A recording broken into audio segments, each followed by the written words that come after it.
Here. Ms. Stevens? Here. Mr. Cook? Here. Mr. Nordstrom? Here. Thank you. Could all please stand and join me in our pledge of allegiance.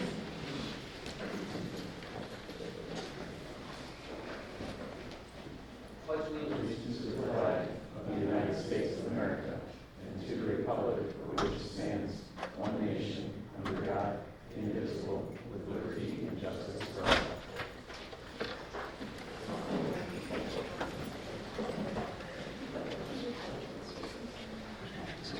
Thank you.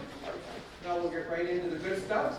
Why most of you are here. The Staff Student and Community Celebration, Community Pride Awards. Looks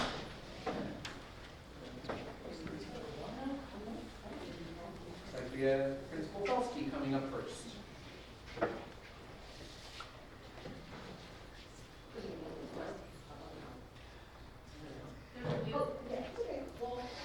Hi, good evening, board. It works. It works. You probably want to make sure. Right at the bottom.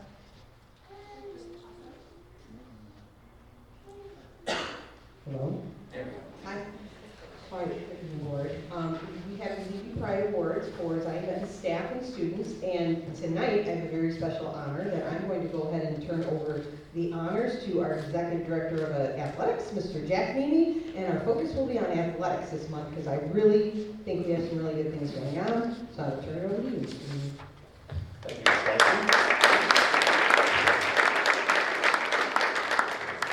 I'd like to begin by calling up Mr. Hal Lunsford, please.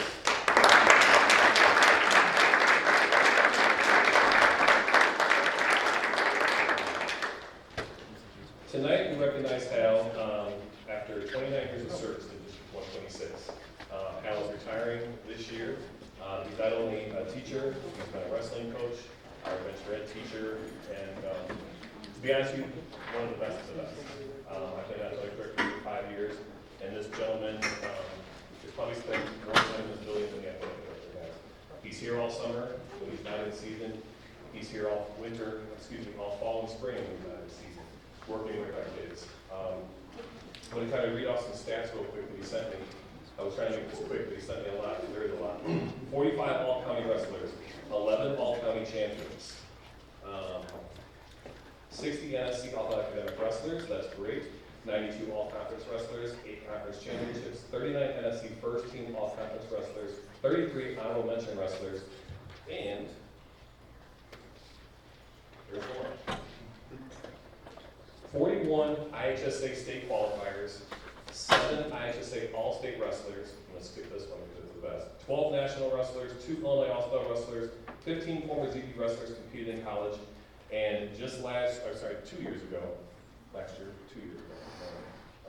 Eileen, he had his first state champion in our female wrestling program that he was spearheaded and started. It was my second year being athletic director. He said, Nini, we're going to start a girls wrestling program. I looked at him like he was crazy. I said, girls wrestling? He said, it's going to be the biggest thing coming out of the state of Illinois. And sure enough, it was. It blew up. And without this guy advocating for our female athletes, it probably wouldn't have happened because I was a new athletic director and I knew nothing about that. So, Hal, we just want to say thank you. Congratulations. It's been a good ride.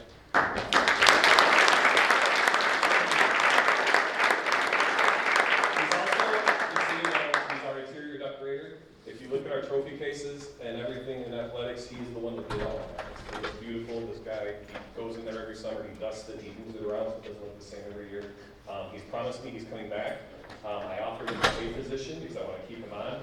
He refused, and he said he wants to volunteer so that we can have an extra coach and somebody else can begin to grow under his tutelage. And I will also add one last thing, I don't ramble, but all of his current assistant coaches are former ZB alumni that wrestle every game. So, Hal, again, appreciate you. Enjoy retirement. Congratulations.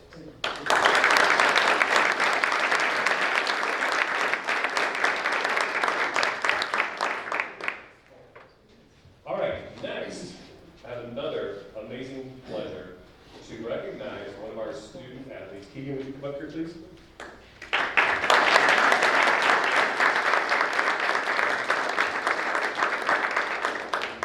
So Keegan Cook is a diver who put Zion Benton diving on the map. We did not have diving 3 years ago. I went to the Board of Education and Dr. Wilkinson at the time and said, can we get a part-time coach because we have kids interested in diving? started with our girls. Keegan came around last year and had a good season last year. This year, he broke the records. He broke the record one time, then he broke his own record, I believe, 4 times, am I correct? 4 times? They both the 6 dive and 11 dive records. It had been set since 2004, I believe. So 22-year-old record, Keegan broke in diving this year. And again, I'll reiterate, we did not have a diving program 3 years ago. So congratulations to Keegan. I'm going to have Coach McNeil come up here and say a few quick words. She's over there. But before I do that, he does have a specialty coaching, Coach Gelgin. Coach Gelgin was that coach that we have asked to come on. He came on part-time, worked with Keegan in the pool. He couldn't be here tonight because his own daughter had something going on, so he did want me to read this paragraph. Keegan, I could not be prouder of you and what you've accomplished in diving. What you've done in just 2 years is something most people couldn't pull off in a lifetime, and a very forgiving gravity setting. Diving demands total awareness, not just to execute the dives, but to make them look effortless, and importantly, to stay safe. You've done all that with grace, hard work, and a level of excellence that stands out. From your very first meet, you fit right in with the North Suburban Conference, not just competing, but connecting. You even managed to share some words of wisdom, which for anyone who knows you, is saying something. Look, Daddy, I almost smiled. You smiled. All right, I lost my smile. Case in point, your now famous line, diving is easier when you jump. Simple, sharp, and somehow profound. The Stevenson coach loved it so much she began quoting you all season. So congratulations on becoming both an athlete and a philosopher. You truly put Zion back on the map for diving, breaking the 6 dive and 11 dive school records and collecting medals from the Lake County Invite Conference and sectionals along the way. It's been a privilege to be your coach, and I'm excited to see where you go next. He has no doubt you will make it.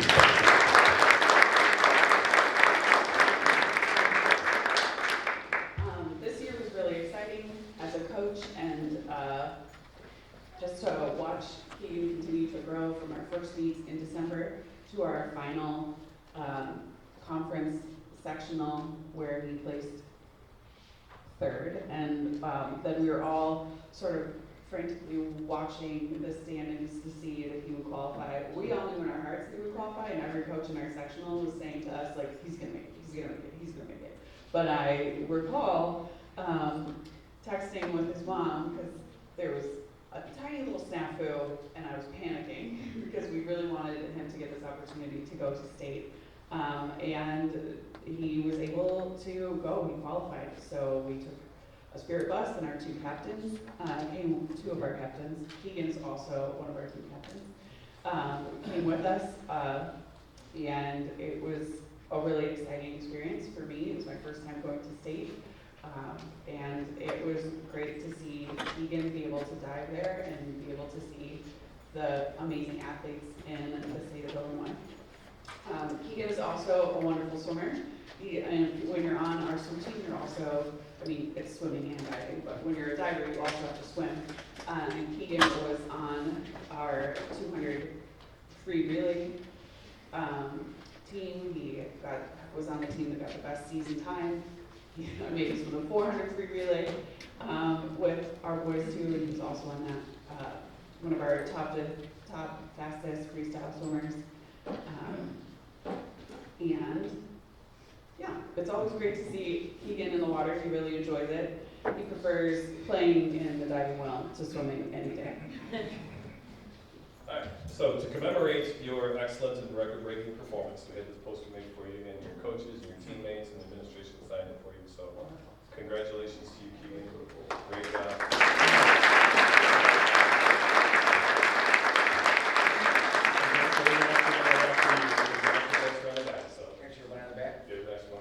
Congratulations, Keegan. We're proud of you. You are now the Zion Benton diving record holder in both the 6 dive and 11 dive. And I think that that's going to stand for a very long time.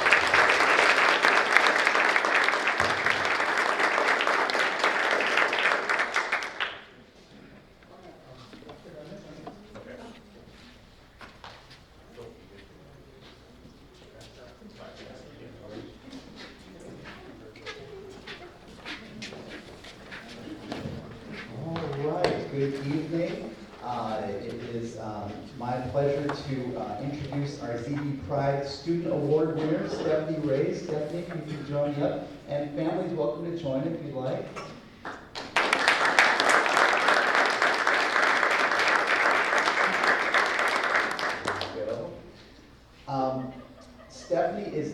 graduating senior at Zion Benton East High School. She has had straight A's throughout almost her entire career since her first semester freshman year, and has impeccable attendance.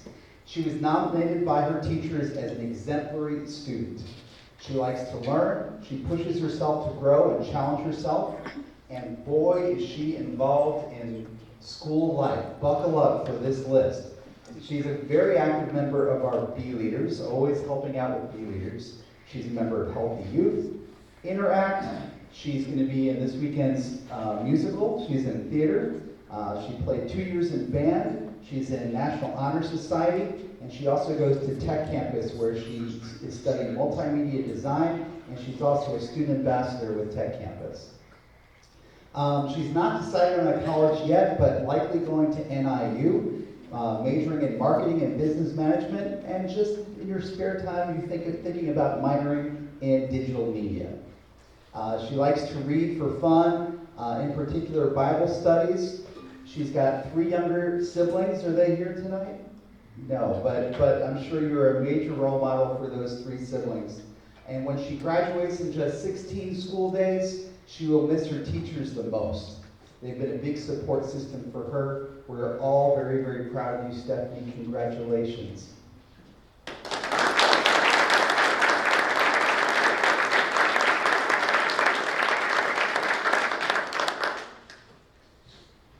And for our staff, I'd like to invite up 2 special staff members, John Kessel and Bob Johnson. That's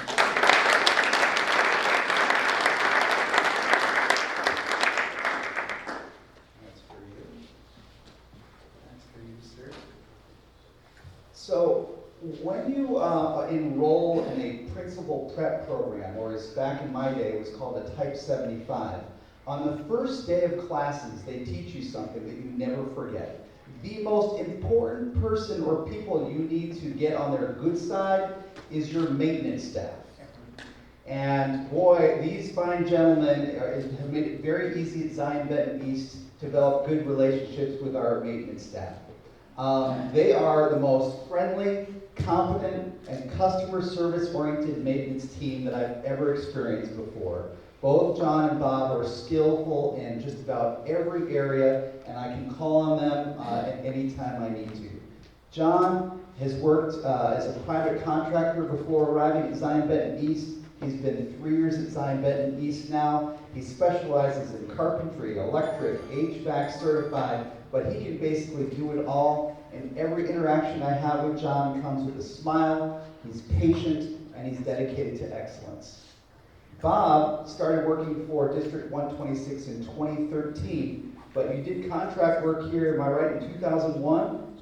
So he's been here a long time. He is a ZB grad of 1996, and he spent his freshman year at our current campus at Zion Benton East. Both of his kids have graduated from ZB in 2018 and 2021. He does grounds work, he loves working on our athletic fields, plumbing, he can do it all. And he loves stopping by my office, making sure that everything is done just the way it needs to be, right? When he's out there starting at 2 a.m., getting the plows going, de-icing, right? He wants to make sure the job is done right. He loves working here because he loves fixing things. He says, I'm not an office person, this is what I was meant to do. He loves the people at Zion Benton and loves how things change here every day. So we appreciate both of you and congratulate you for all the work that you do.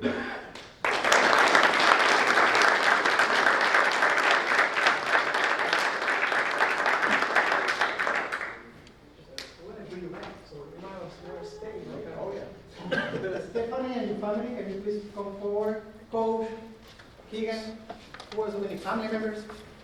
Bring them forward.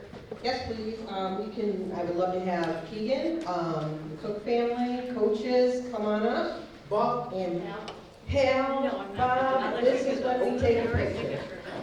Everybody's going to take a picture. We're gonna do our, before we move to our community awards, we'll do our student and staff picture. Oh, yeah. I gotta show that off. He needs to bring that up. All right, Coach McNeil, come on down. Yeah, who would work? All right, if you guys want to kind of stand on this side, it's probably just a picture.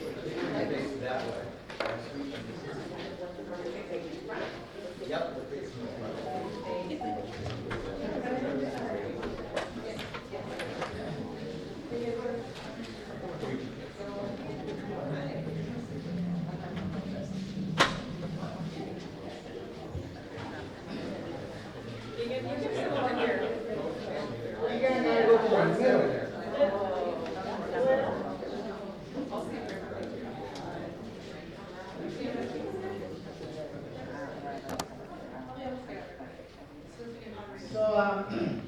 So again, thank you students, family members, teachers, especially student leaders. It is so great to see the great work of Keegan. We follow you every week.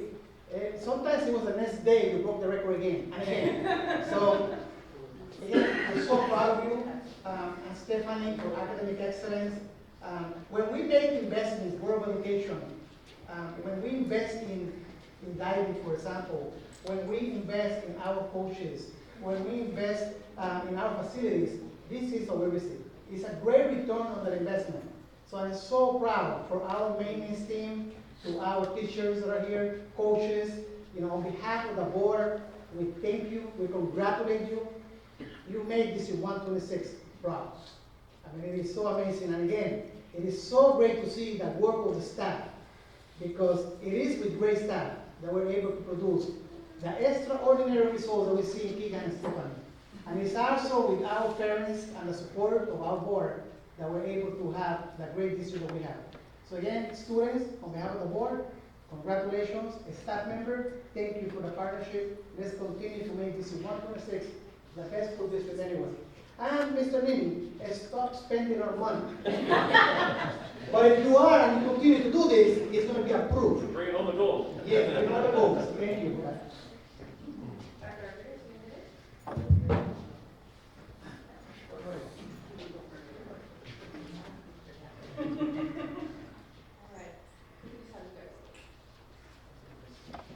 Ready? On three. 1, 2, 3.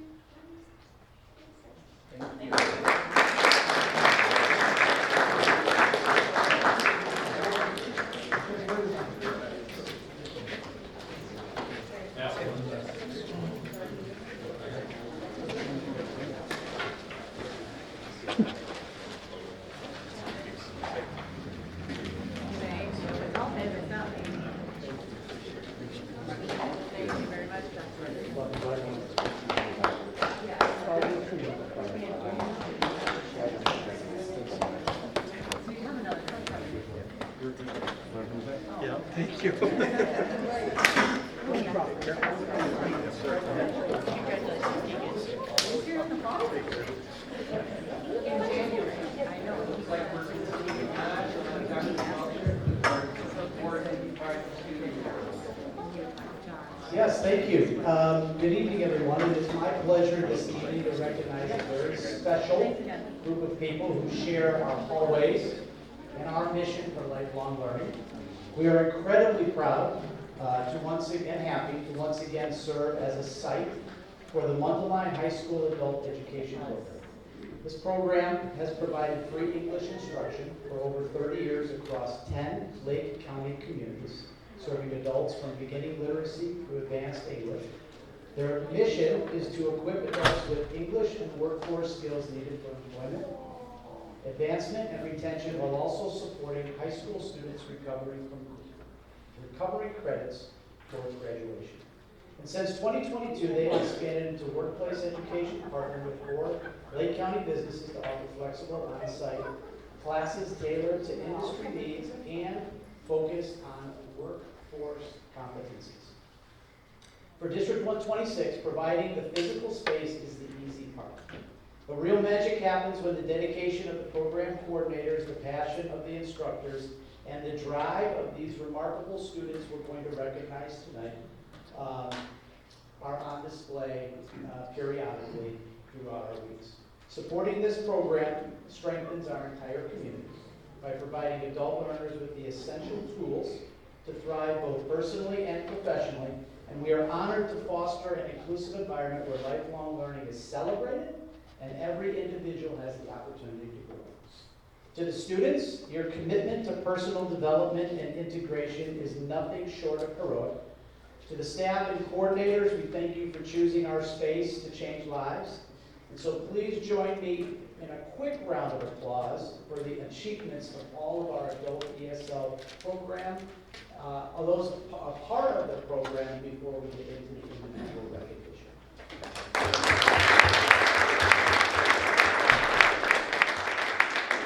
So tonight, I want to just quickly bring up the program coordinators. I want to recognize them. I'll then bring up the instructors as well, and then I have asked the instructors to take the honor of recognizing those of the students who were here with us tonight. So let me start with Lisa Johnson and Susan Phelps as the program directors of this fine program. Come on up, please.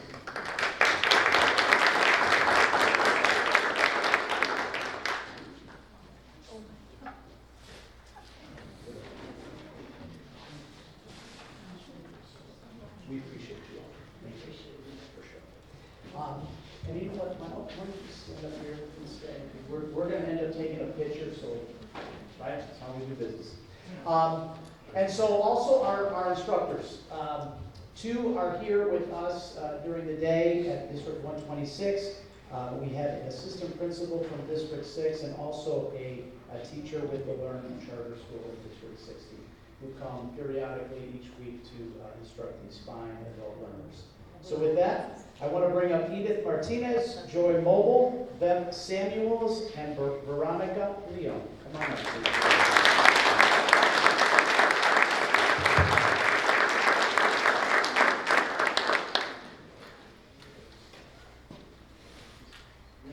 I'm going to hold on to these. And I'm going to give you these later because I don't want it to get confused with all the others. How does that sound? And so I'm going to turn the microphone over, and these fine instructors are going to call up the names of the individual students here tonight. And what I would ask the students is you can just stay up here with us because afterwards we would love to get a picture for all of our social media because we love the opportunities.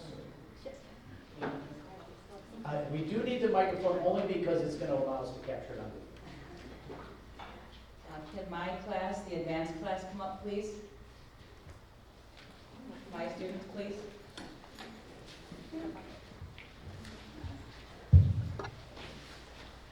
Okay, I have with me Valerie,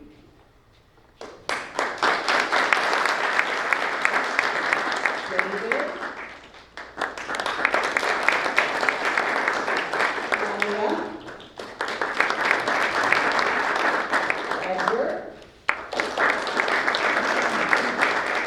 and Carmen.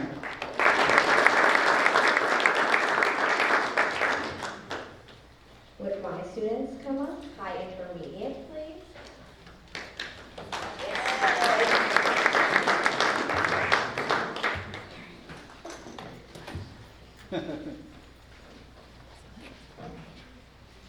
Okay, no, for Edward. Virginia Bajena.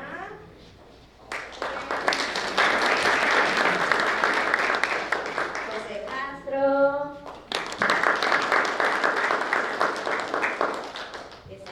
Yesenia Hernández, Gómez Sánchez,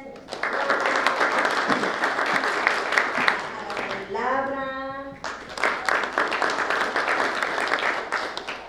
Nancy Maguillón,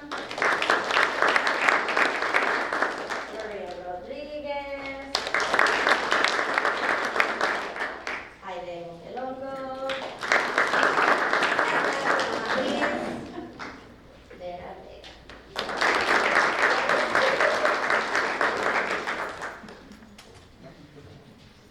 Okay, I've got some students here with me tonight too. If you're in my class, come on up and join me.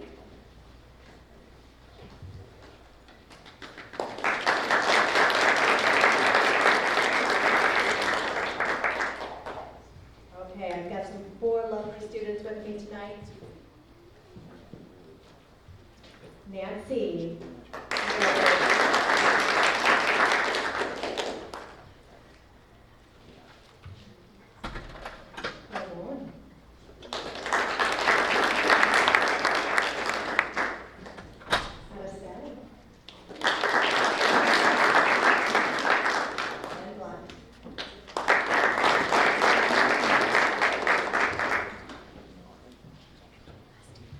Would my students please stand up and come and join me?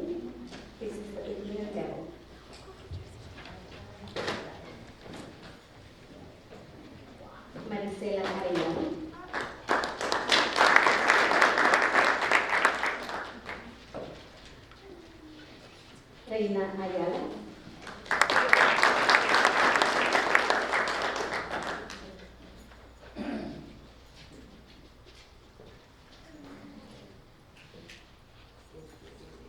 William Camas.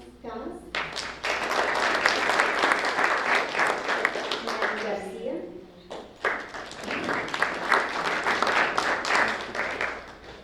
Anayeli García. Kelly Granados Estrada.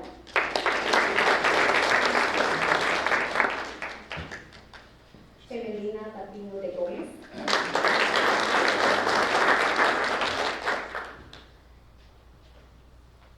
Joana Portillo.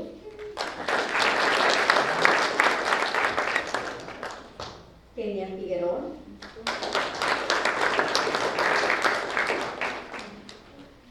Daniel Huerta Arredondo.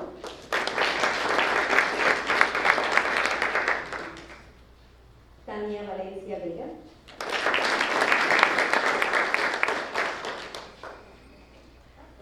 José Ventura. Jesús Zarate.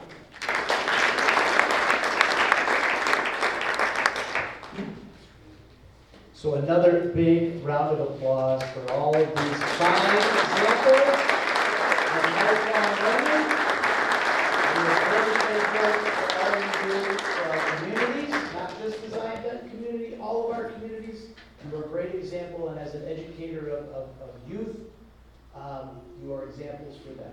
It means a lot for us as teachers to see families and parents that lead those children by example. So with that, I'm going to turn it over to our superintendent, Dr. Rodriguez, for a few minutes. Thank you, Dr. Parishak. Board of Education, if you can please join us in this beautiful circle.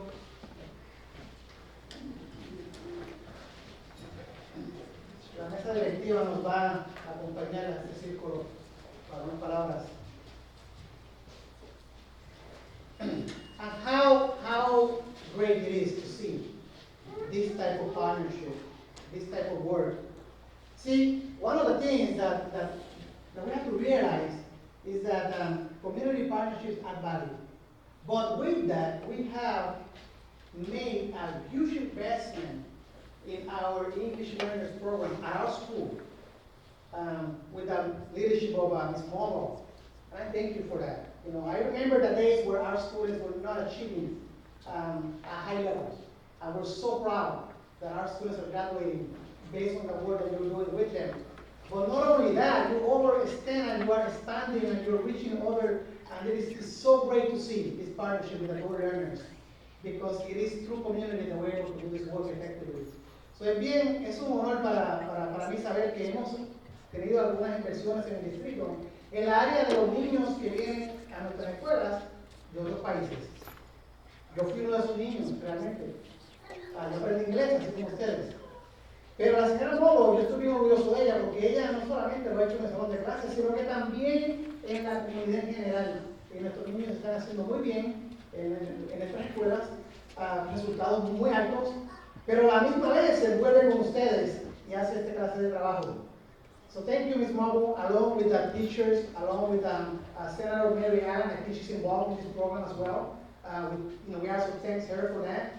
Our board is proud that we house the program here. We support this. As a matter of fact, we typically do this in the board room. We have to bring this meeting here because this program is growing. I see more people. I don't know if it's a good assessment, but I see more students, more adults here than in previous years. And that is so great to see. Again, another example where you invest in the right places, and that return comes back to you as a school district with extraordinary results. Una vez más, este grupo está más grande ahora que en otros años.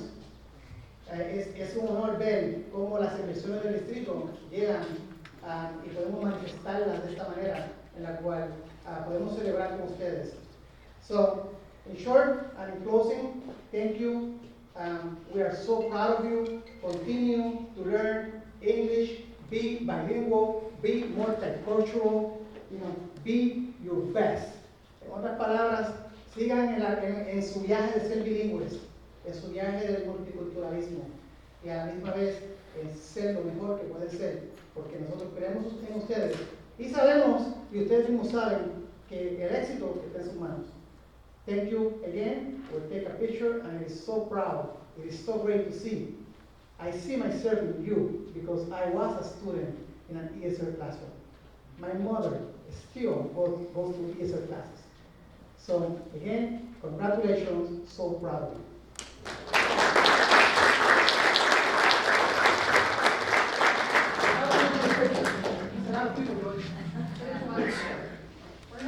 We just need to kind of scrunch in. We can make it happen. Couple rows, couple rows. You guys sit down.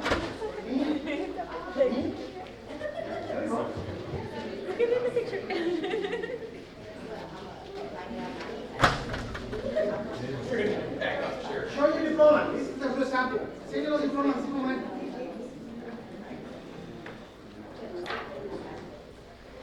All right. Ready? 1, 2,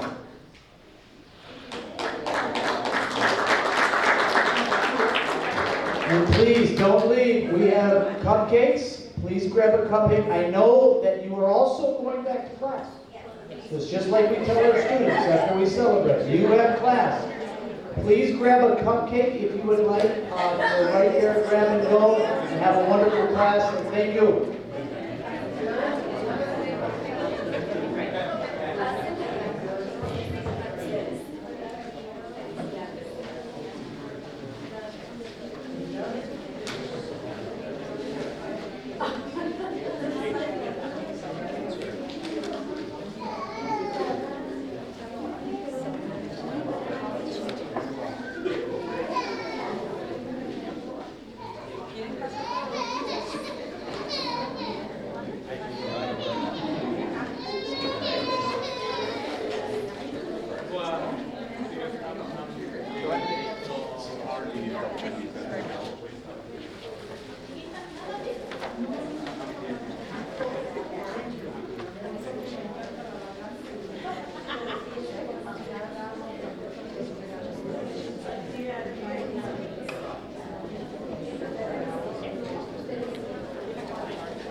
Good afternoon. My son is going to attend San Bernese? yeah, but he got a letter saying that he was accepted. Do I have to do something else to register him, or when is going to be the registration for them? We're going to reach out to you about that next month. Next month, okay. Yeah. Now I was like, hey, what, this is new for me. Right. I was going to ask you. Feel free to call or if you have any questions, but he's been accepted, everything's good. We'll reach out to you again about the details about registration in the coming weeks. How do you know it's like? What's his name? Jacob Angiano. Okay, and which school does he go to now? Right now he's in Beach Park Middle School. Okay. So, Well, I'm so glad you're sending him to East. You picked the right school. yes, because he's in junior society, he's in band, and it looks like you guys have work, Yes. group, and maybe you guys have a lot of opportunities to continue. Keep a close eye on Yeah, thank you very much. it. Nice to meet you. Muchas gracias. Again, thank you so much, and have a wonderful class this evening. Thank you.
Ain't nothing you can do about it.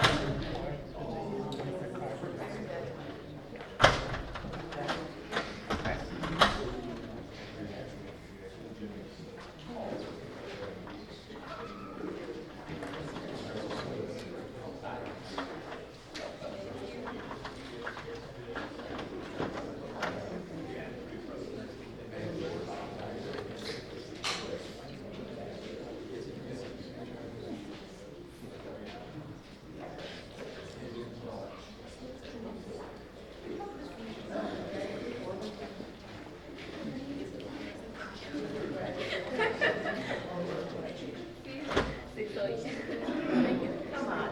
Thank you.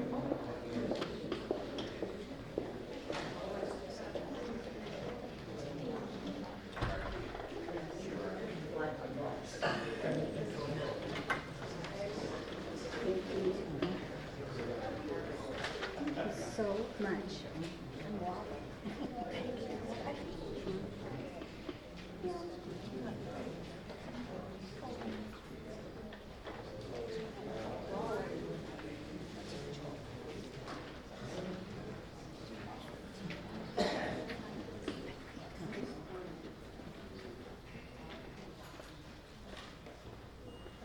Okay. I think we will restart. All right, we just paused for a couple minutes for a cupcake break. That was a great recognition and celebration. Thanks to everybody in front of me who helps make sure that that partnership continues to happen. That being said, I believe we are moving on. We're done with staff, student, and community celebrations. So we'll move to communications from staff, guests, and district residents. Let's see here.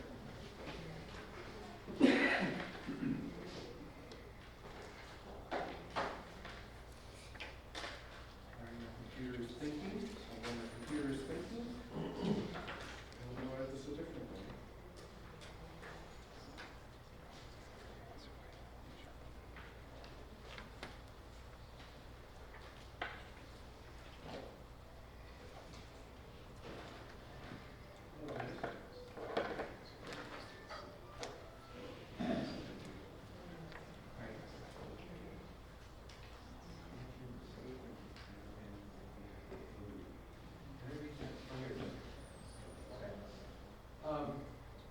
District 126 is committed to an equitable, respectful learning environment where bullying, harassment, racism, sexism, and hate speech have no place.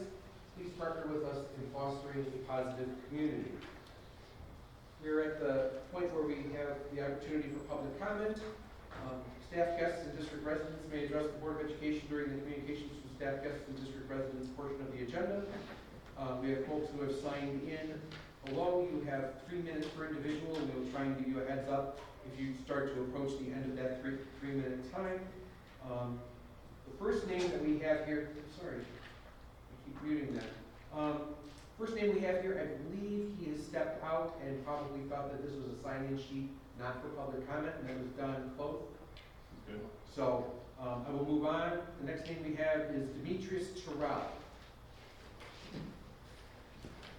And when you get up, sir, if you could just, again, just state your name, just formal.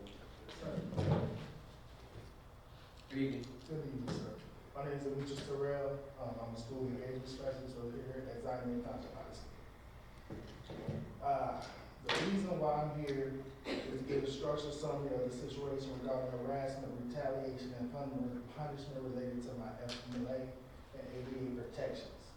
This all stemmed from a work-related accident that occurred January 11, 2023. In this accident, I was injured while conducting a home visit.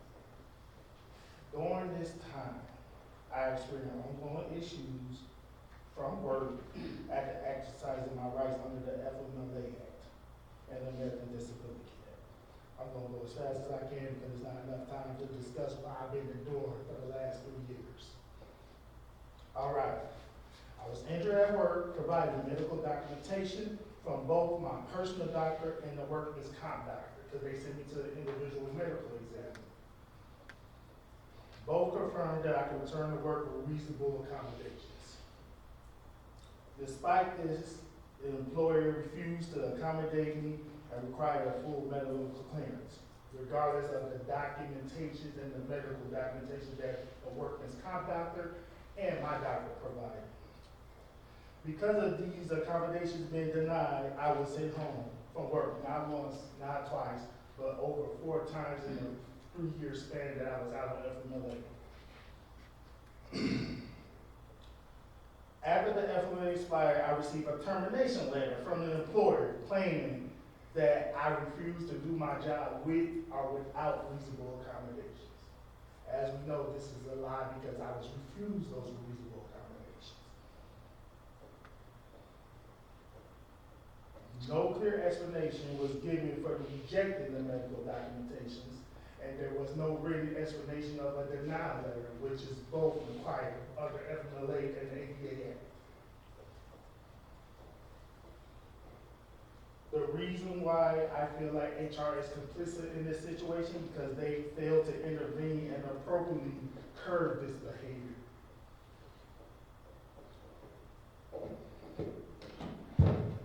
So in closing, I want the board to know, I have a 90-day letter, not from one civil agency, not from 2, but 3 civil agencies for the right to sue the district for this unfair treatment and this harassment behavior that I endured. And I guess my time is up, and I'm ready to sit behind any closed-door session and disclose names and all this information to any and every board. Thank you for your time. Thank you.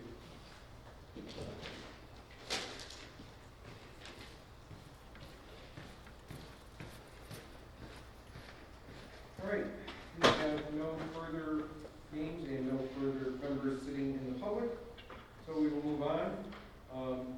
Consent agenda, do I have a motion to accept the consent agenda items as presented? Motion by Ms. Champagne, second by Ms. Stevens. Any questions or requested changes? Hearing none, roll call please. Ms. Champagne? Aye.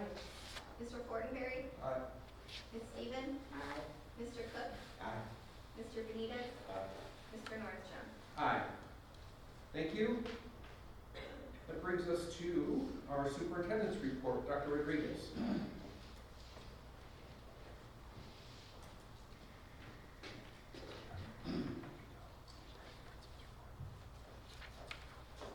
Okay, I hope you're able to see the, you will be, yeah, you are. I do see them clearly. So, if you can please see the TV starting on the front and the back, we do see here our track and field students. And again, this another great program, another great investment. A couple of days ago, there was a tornado in the area. We had some students that needed to stop their buses in Waukegan and also in Chicago. This happened to be one of the group of students that had to stop for shelter. On a night that, as you can see, I don't know if you're able to see to the left, you have rankings and you have different schools, school Mr. Nimi said that to me that night. And what is crazy about that picture, if you're able to see that, is that Zion Benton is at the top with Whitney Young. So that was something, coming from, from Cook County, when you mention Whitney Young, when you mention Kenwood, we're above Kenwood, Kankakee, so our students from our track and field are competing at that level. That is exceptional. So today I had an opportunity to talk to the coach, Mr. Ninian. She's so proud, and again, this is powerhouse school districts as it relates to track and field. So while I am very proud of the students, and you see the pictures here, and the work that they do, I am so proud that they are ranking tied 123 points with Whitney Young. So again, congratulations to this group of students. I understand that these 4 are doing some amazing work, and they contributed to the 123. So that's what the coach indicated. But again, a big highlight, no surprise, She continues to send these long emails with the celebrations and the passion about her students, and I'm so proud of this team. We also have, for you, our angel ROTC, rifle team, competing. Same story as always over the last, I don't know how many years.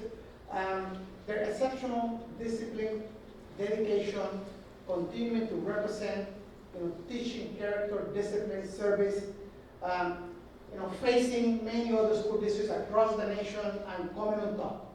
So that is so proud of that team. And another area where we're looking to make some small investments, but very meaningful for that group of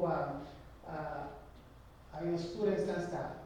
Our symphony band, I'm invited to the Super State Concert Band, the highest level of competition. This is another area where we just opened that, as you know, we just opened that program with new rooms.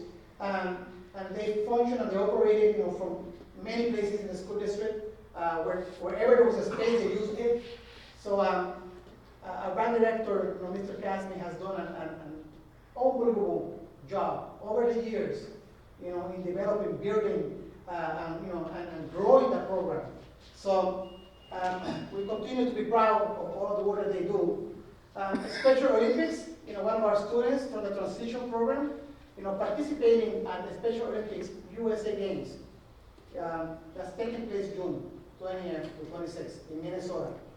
So from Minnesota to New York to Florida, this idea of expanding opportunities for our students is something that the board and I take a lot of pride, that we are very excited about. Our Zion Exchange Club, congratulating one of our students. There were 3 students, 2 were not able to be present, but these students were selected as Students of the Month for January, February, and March by the Zion Area Exchange Club. So again, another partnership, and this partnership that have value. This program continues to rise, and this is a program that where we are showing an investment, in facilities, in teachers, and our students, again, delivering outstanding performance at the Future Business Leaders of America conference. Again, earning national qualifications in 4 events. So, we do have, as an administration, and also our teachers too, there's this energy about a return on the investment results. Let's do our best. Let's show this type of work. Let's not be shy about it. And that is very energetic. It's very it's great to see, for high school students. Our anchor players trivia night. Some board members and I had the opportunity to enjoy in the Moose Lodge, right? So Mr. Cook was there. He won first place. Mr. Cosberry, Blake was there. I was in his team. He got second. Sorry, I made you lose. I got one answer, only one right. But it was an amazing event of community. And coming back to the staff, they know. I even sent a text message. This is true community partnership. With different generations, students, staff members, board members, community, parents. It was a great time. It was a great time. Nobody had a better time than Mr. Cook. Nobody. I want you to know that. So not only did he win, but he had a great time there.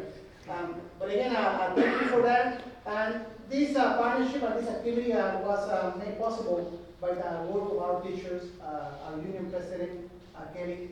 She was one of the organizers for the event. So again, thank you, board members, and thank you, teachers, for a fun night. And last but not least, we do have this compliance audit, and I must say to administrators, all of you, thank you. Our chiefs, thank you for the hard work, because it is looking really, really good. A couple of years ago, we did this, and our result was 96% or 96 points. We are there now. The administrators are promising a 97. Everything above 90 is really good. So this is the Regional Office of Education, that they do come and they check many, many records and they do a compliance audit. It happens every 3 years, 5 years, 4, 3, I think it's 3. So it happens every 3 years. But again, it's a full examination, and in the areas where we may not have something completed, we will have action plans. So it's looking very, very positive. And this is an area of a lot of attention for me, where I do believe that compliance is important, but at the same time, program support. So they do go together. So our audit is looking good. So we continue to hold the vision, trust the process, celebrate, with our staff, our students, continue to invest in these facilities like this one that you can see here. This week we also had a great event here for literacy. It was for literacy, freedom for all, something like that, right? So where our English teachers were, celebrating our students, and they had a great time with writings and poems, and again, everything around the idea that children do their best and that we invest in them, and that we continue to bring our school district forward, as the best school district anywhere. So with that, we conclude the superintendent's report. Okay, thank you. Any questions for Dr. Rodriguez? All right, hearing none. Our principals' reports. See our principals and assistant principals standing up. That means we hear from them this month.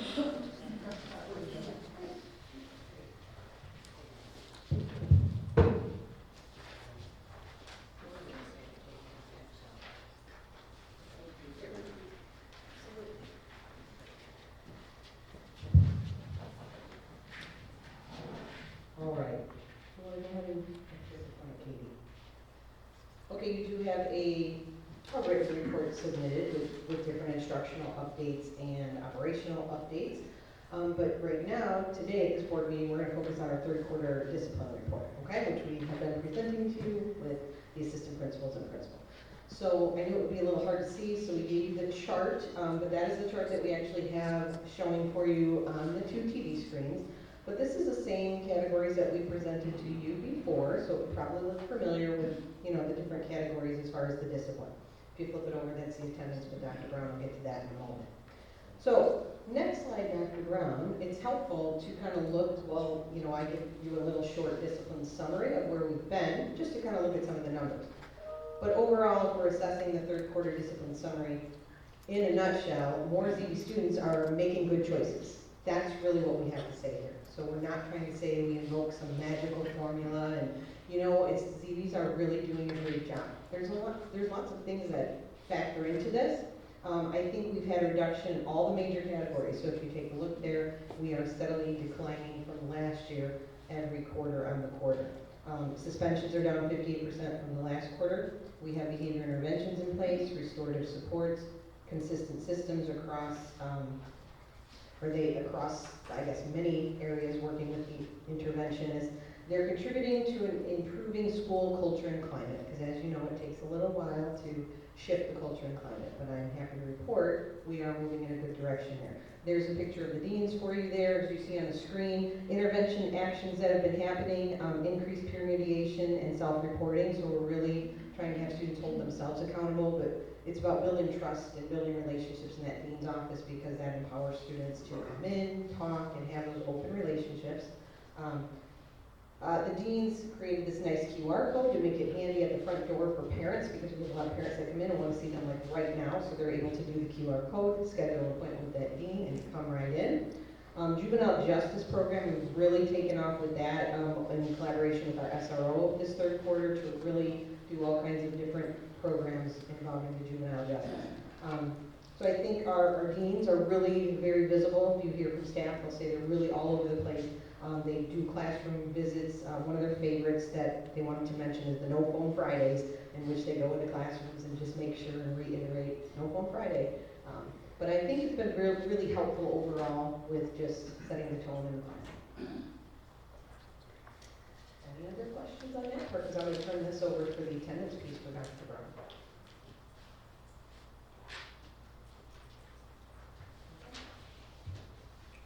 All right, good evening, board. Tonight I'm going to walk us through a quarterly review and annual comparison of both attendance and truancy data.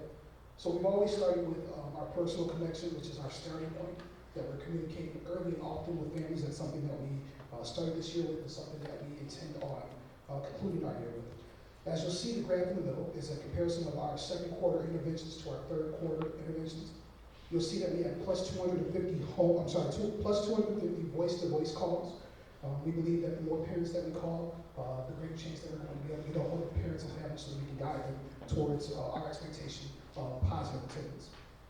We have plus 22 home visits. We accomplished over 112 home visits, and that's a huge number for our outreach team. We have over plus 329 attendance mailers. And if you'll look a little bit further down, the band between 3 to 7 unexcused absences is where that plus 329 attendance mailers came out. But if you look at the very bottom in bold, it says 43 fewer certified 10-day letters.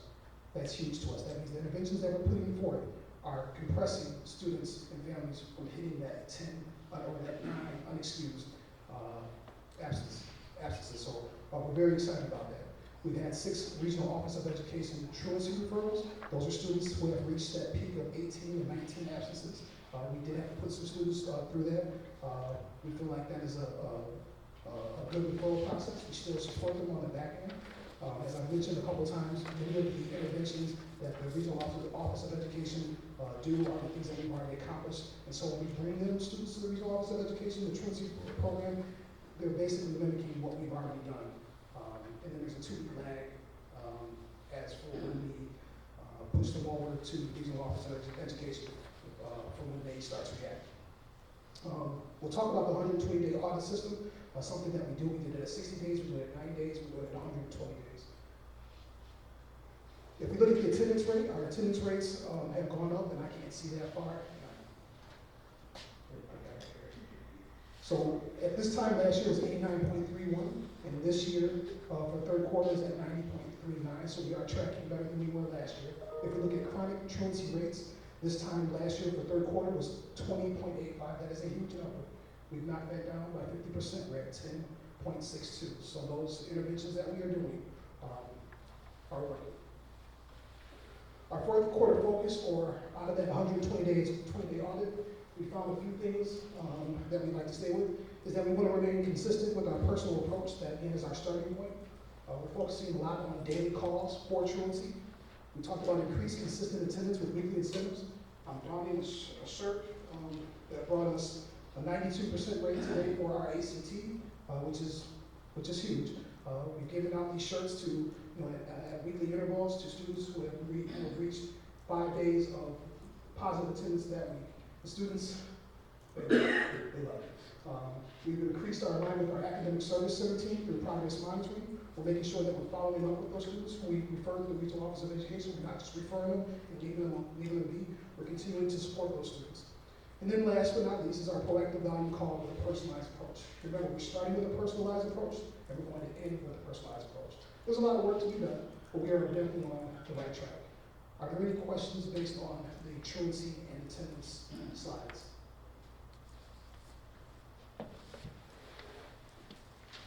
If there are none, we appreciate you all. Let me just make one final point about attendance. Today we had our ACT testing day today. So last week we attempted to have that as well. There was 122 students gone last week for that day. Today, Dr. Brown, how many were gone? 116. So it just shows you that it wasn't like, hey, we gotta go to school because it's testing day. It shows you that these practices are starting to become embedded in their daily, this is what we do, we go to school. Because we had an even better rate for testing, today. So that tells me kids aren't just coming because it's the one special day. It's just starting to become ingrained, so I think that's positive. So I wanted to just shout out Dr. Brown because he's been really all over attendance all year, very hard, and it's shown. question? Nobody else have a question? Go ahead. So, chronic truancy, cut in half, excellent. Attendance rate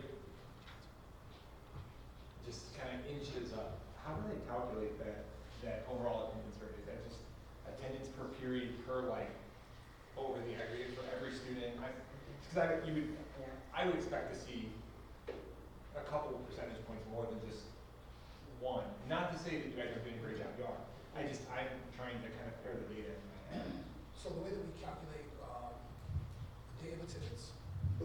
the day of attendance, is 5 or more missed periods, and so that's how that comes. So I like to think this, and I hope I can get this analogy right, is every quarter is like filling up your sink, right?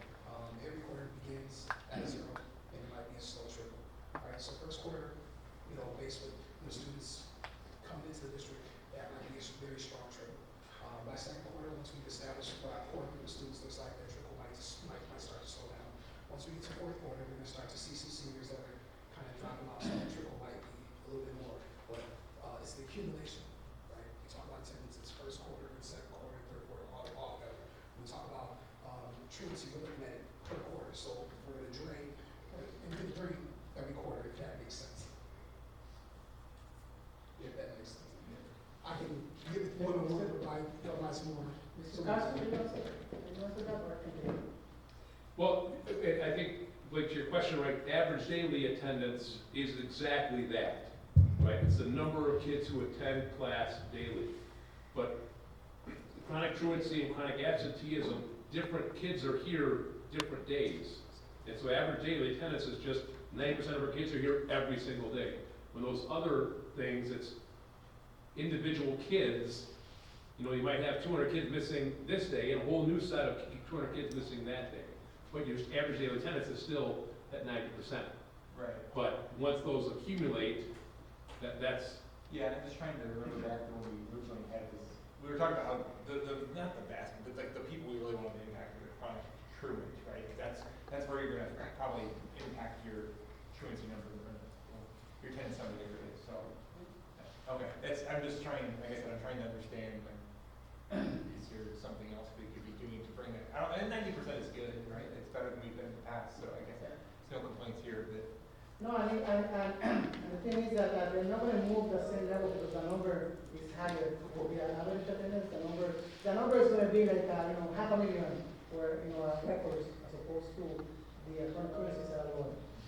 And let me just add, there's a limit to what we can do, right? Outside of dragging kids to school, and I'm not kidding when I say this, we are dragging some kids to school, going to the door, knocking on them. Mr. Lee is there. You can see the kid in the back.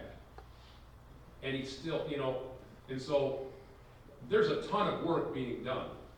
And the chronic truancy obviously is improving. We'll see where chronic absenteeism kind of figures out. But the daily attendance is moving in the right direction. In the end, it's all moving in the right direction. It's not going to be fixed in a day because this is a societal problem that, again, schools are being burdened with fixing. And there's definitely some challenges to that.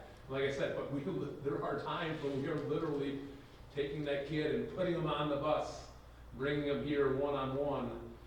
It's great for that day, but then it's up to the parent to help us maintain that. Flip side to this, and I apologize if I'm not connecting the dots.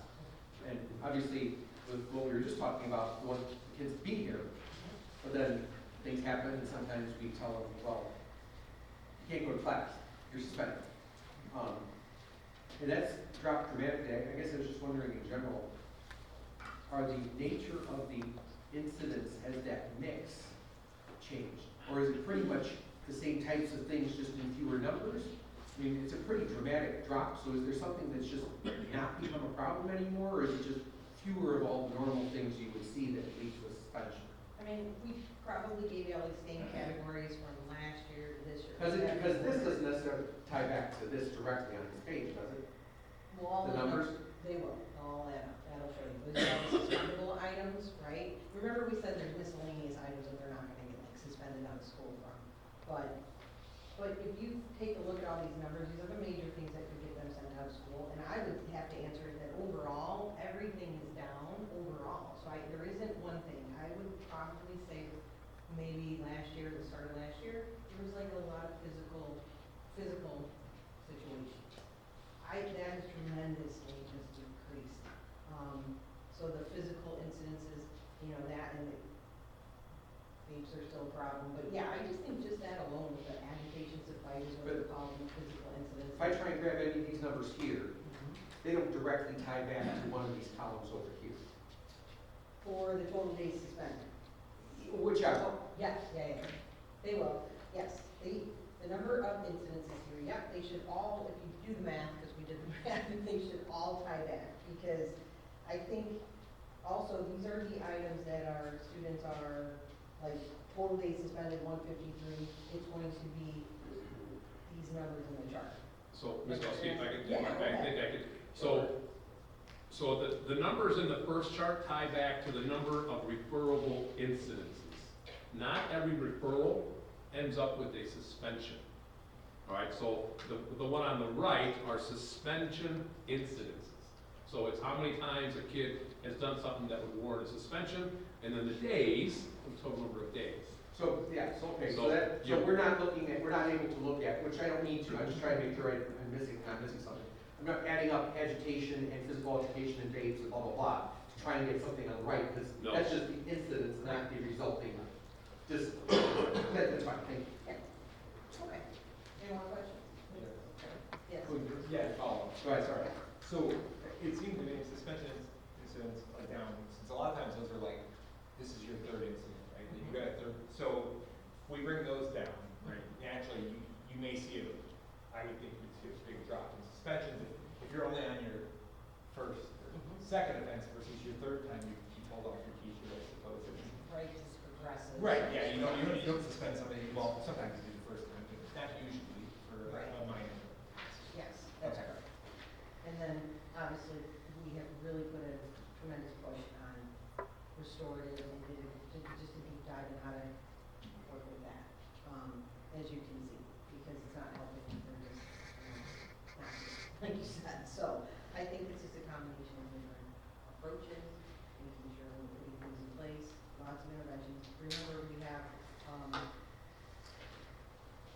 one dean that's been there, what, 4 years, 5 years, no, was it where it's been there? One that's been there 1 year, and then we have 2 brand new deans.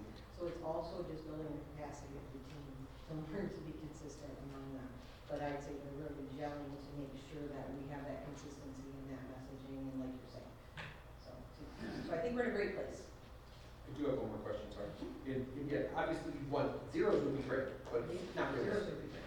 So is there one thing that happened or popped up in this that you're like, gosh, I can't believe that still hasn't gotten traction, or I can't believe that's still the way it is? There's one particularly disappointing or Category? surprising thing. Yeah. Yeah.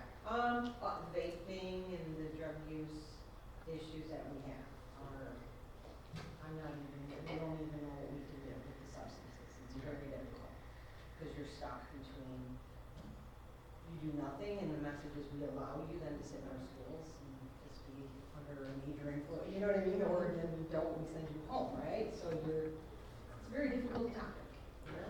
So that's a big one. Thank you. Okay, thank you very much.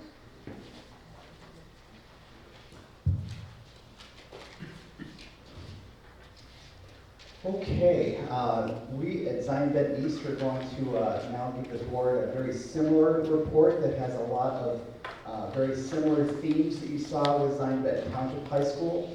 A lot of our numbers are improving in both attendance and discipline. I want to congratulate Mr. Isaacs and his office for the excellent work, but the really good news that both schools are reporting very similar improvements, and that is because of all the great work that the board is doing and central office is doing. Attendance really does matter, and building our climate and culture to the point where our discipline numbers are improving. So I'm going to turn these over to Mr. Isaacs. Thank you. Good evening. Thank you to President Northrop and the Board of Education. All right, let's make sure I'm on the right slide. With great pride, I look forward to discussing with you our Q3 attendance and discipline data from Zion Bend East, comparing our year-over-year data trends as well as shedding some light on the strategies we found successful in both areas. First, I'd like to begin by discussing some of our discipline trends in quarter 3. And right away, you can see we continue to make great progress at Zion Bend East. We're down across all major categories of discipline as compared to quarter 3 from last school year. This is also reflected in a significant decrease in both suspension instances and suspension days. Overall, we've seen a 54% reduction in suspensions and a 45% reduction in referrals overall as compared to quarter 3 last year. Some of the major contributing factors to this decline are student engagement, ZBE, culture and climate, and strengthening skills and relationships from staff. Research has always shown that kids engaged in school beyond the classroom have stronger connections to school. I'm proud to inform you that this is the first year since COVID, since before COVID, that Zion Bend East has staffed and run all official school clubs and activities, providing a wide array of opportunities for students to connect with the school community. Additionally, there has been an intentional effort to strengthen culture and climate at Zion Bend East with a focus on student engagement. I'll share with you one recent example, and I brought some artifacts. Our Healthy Youth Club sponsored a duck hunt in the week leading up to Easter.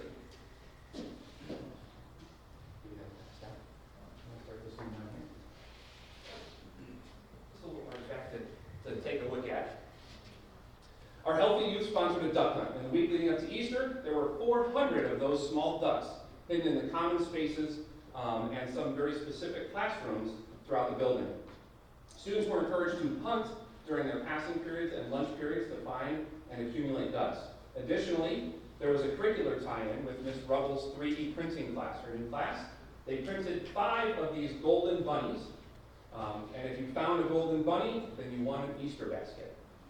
Top collectors won additional prizes, and students had an absolute blast on their expeditions.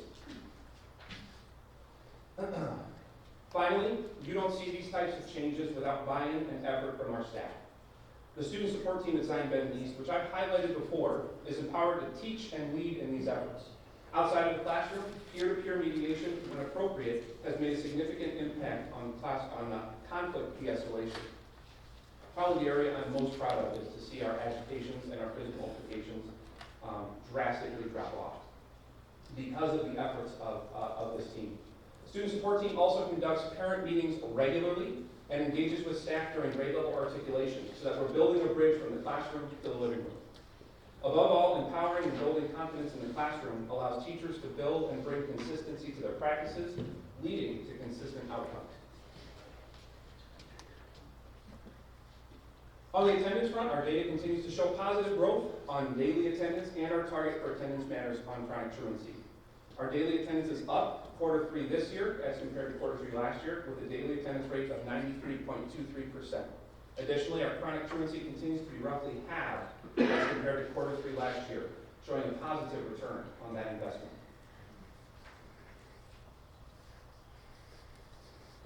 As I close, I want to highlight a couple of Zion Bend East juniors that have shown growth in the areas highlighted tonight: discipline and attendance. These examples illustrate that when students invest their hard work and dedication in themselves, in combination with extra support through our intervention strategies at Zion Bend East, we can see results in our students that show positive growth and build momentum.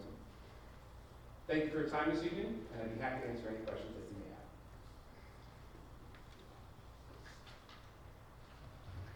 I guess similarly, is there anything with, obviously smaller numbers, smaller pools of students with similar topics that come up, whether it's 1 time or 8 times, something that you were surprised either had gotten worse or hadn't gotten as improved as much as you had hoped? Again, I'm very proud of the significant decrease that we've had in physical altercations, as well as our agitation to fight data. We, myself and the student support team are really invested in early intervention with students, building those relationships, and there's a really great flow of information and communication that comes from our staff in the classrooms, our staff in the hallways, that are able to kind of keep their finger on the pulse of student conflict. We're able to then intervene and engage when appropriate with peer-to-peer mediation. And I will also echo Ms. Felsky that I'm not surprised, but VAPEs continue to be something, an area of growth for us. and I think for school districts nationwide. And sometimes it feels like I was telling Mr. Weiland a little bit ago, like playing a game of whack-a-mole. And it's something that's I think going to plague us for some time. And I don't know what the right answer is other than just continuing to try to be consistent in enforcement, and then really tying in an educational piece when those students do get caught, for lack of a better term, with those devices. Anybody else? Thank you. Thank you.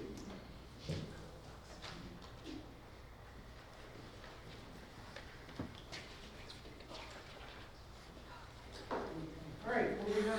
It brings us to board committee reports.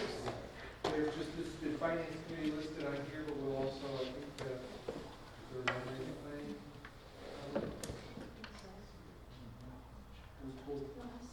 are we getting ahead? Yeah. Do you have a report? Okay. This is the finance committee. I will keep it brief, especially because we're going kind of long and we still have the rest of our new business to take up.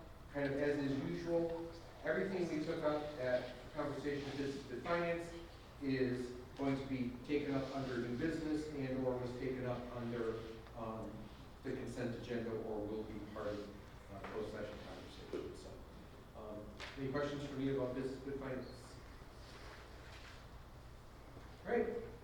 We will start moving to the first half of the alphabet under new business. Dr. Wool is coming up. First item up is approval of school fee 2627.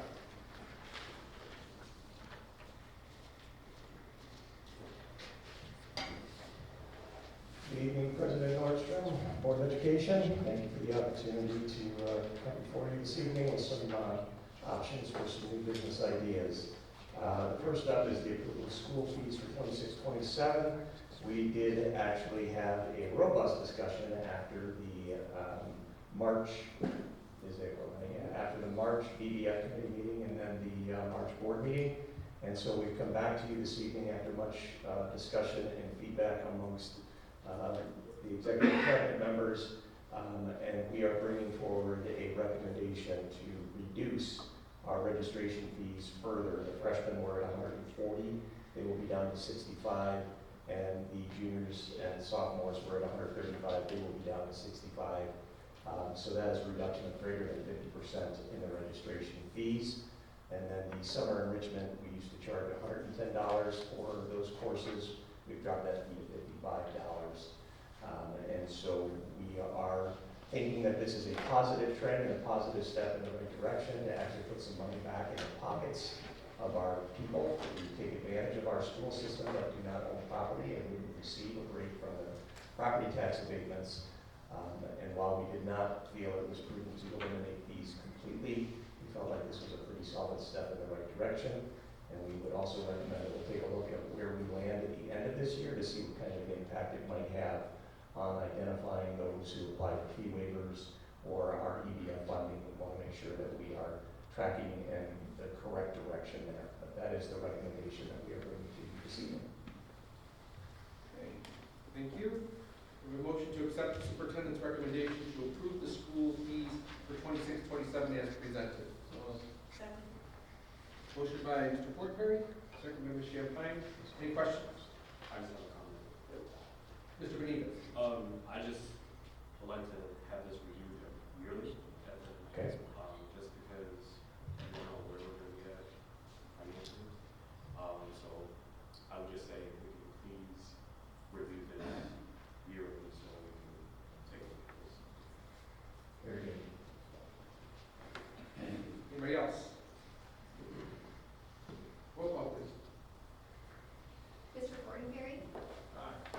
Ms. Stevens. Aye. Mr. Cook. Aye. Mr. Benitez. Aye. Ms. Champagne. Aye. Mr. Nordstrom. Aye. Thank you. Next item, approval of insurance rates for 2627. Dr. Wool. So in your packet is more of a complete and thorough charting of our insurance rates. We did receive word that we were slated for a 33.5% increase overall in our insurance rates this year. However, we just had a meeting on Monday morning this this week with our co-op and our broker, we are not the highest. We have a district in our co-op that got a 61% increase in their rates.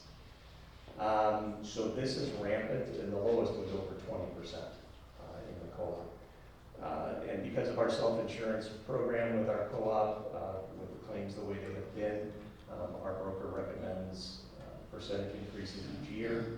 In the past, we have not passed that entire increase on. We have been spending down our cash reserves in the co-op, and that is no longer sustainable. So we are out of reserves, and we need to pass this on in accordance with the cost share. We did also, as an insurance committee, when we met, decide that there is an option available to actually add a tier to our standard PPO program. And that would be to open an employee plus one dependent, so it could be a spouse or it could be a single child. Past it has always just been you're either single or you're family. And so that tier actually would save the folks that choose to move about $252 a month, and it would save the board about $850 a month per member who moves. We know right off the top, based on our census data, we have about 6 employees that could move. However, as we begin open enrollment tomorrow, our goal will be to educate all staff with the use of benefit calculators to show the difference between the plans, the difference between the tiers, and present to them options. If you have a spouse and a child, and your spouse can take their family or their single insurance, and you can take single plus one, and you're no longer paying for family insurance, and that together is cheaper than the overall family premium, perhaps you might want to think about that as an option. So not that we're pushing people away, but we want them to think intelligently about the cost of their premiums and where their coverage can come from to maximize their benefit for the least amount of cost. So that is going to be part of our open enrollment program beginning tomorrow. But we are also now, as a result of this, there had been resistance in the past to open up different tiers and different plans. And I think with this large increase that needs to be shared, we are actually going to have some employees that will, we'll call it a negative raise, that their health insurance cost per month will go up so much that the raise that they're going to get based on the contract won't cover the increase in their health care premium. So it is a very real concern, and as a result, the union has expressed interest in exploring this fall as a committee some different options with our broker to bring in some different levels of planning, whether it be a high deductible health plan with a health savings account, whether it be an HMO option, but we need to really expand our scope and not just offer one plan. We're also exploring a benefit calculator that will actually work to demonstrate, do you actually save money on this PPO Plus plan that's closed, or would you be better served moving to the general PPO plan, which is a different cost share, but the out-of-pocket expenses are different. So what's the benefit, pros and cons? So our goal is to educate our entire membership about these different plan options and potentially bring to the board next year with the approval of the union and the insurance committee some different options so we can try to bring down some of these healthcare costs. But we did get the rates, and they are what they are. Unfortunately, we don't have a lot of wiggle room. Great, thank you. It's a motion and a second. So we have a motion to approve the superintendent's recommendation to approve the health insurance renewal rates and the addition of a single plus one dependent tier to the regular PPO plan for FY27 as presented. So, motion by Mr. Benita, second by Ms. Stevens. Any questions or comments? Ms. Shepley. This isn't going to end with 1 year, No. and it's not sustainable. No. We cannot keep doing this to our employees. They can, especially our non-certified staff. I mean, it's 25% of their gross income because we have to find a better way. What can we do other than look at different plans? Can we? And how much time do we have? You say the enrollment starts tomorrow? Well, this is it for the year. Our rates are in, and we have to have our open enrollment done. The research on changing and bringing forward new plans and new plan ideas would be the work of all of next year to come back with a recommendation.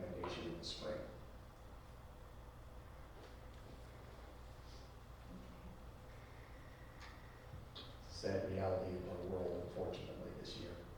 How many classified staff members are on the insurance plan? I know you were gonna ask that question, I could have brought it, I think there's only 4 or 5, but I'm not It's positive. around there, so nobody was like 1 or 2.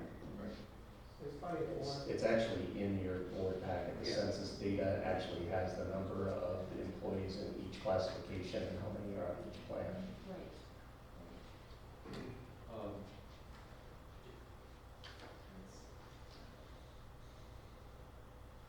Question, I should have mentioned this, I failed to mention this at BBI. So I agree with trying to pursue a future possibility of the HMO. I think single plus one is great. I forgot to ask this, maybe it's the nature of the cooperative and what they allow their members to have or do. I know we're in one cooperative, there's another significant cooperative. Not yet.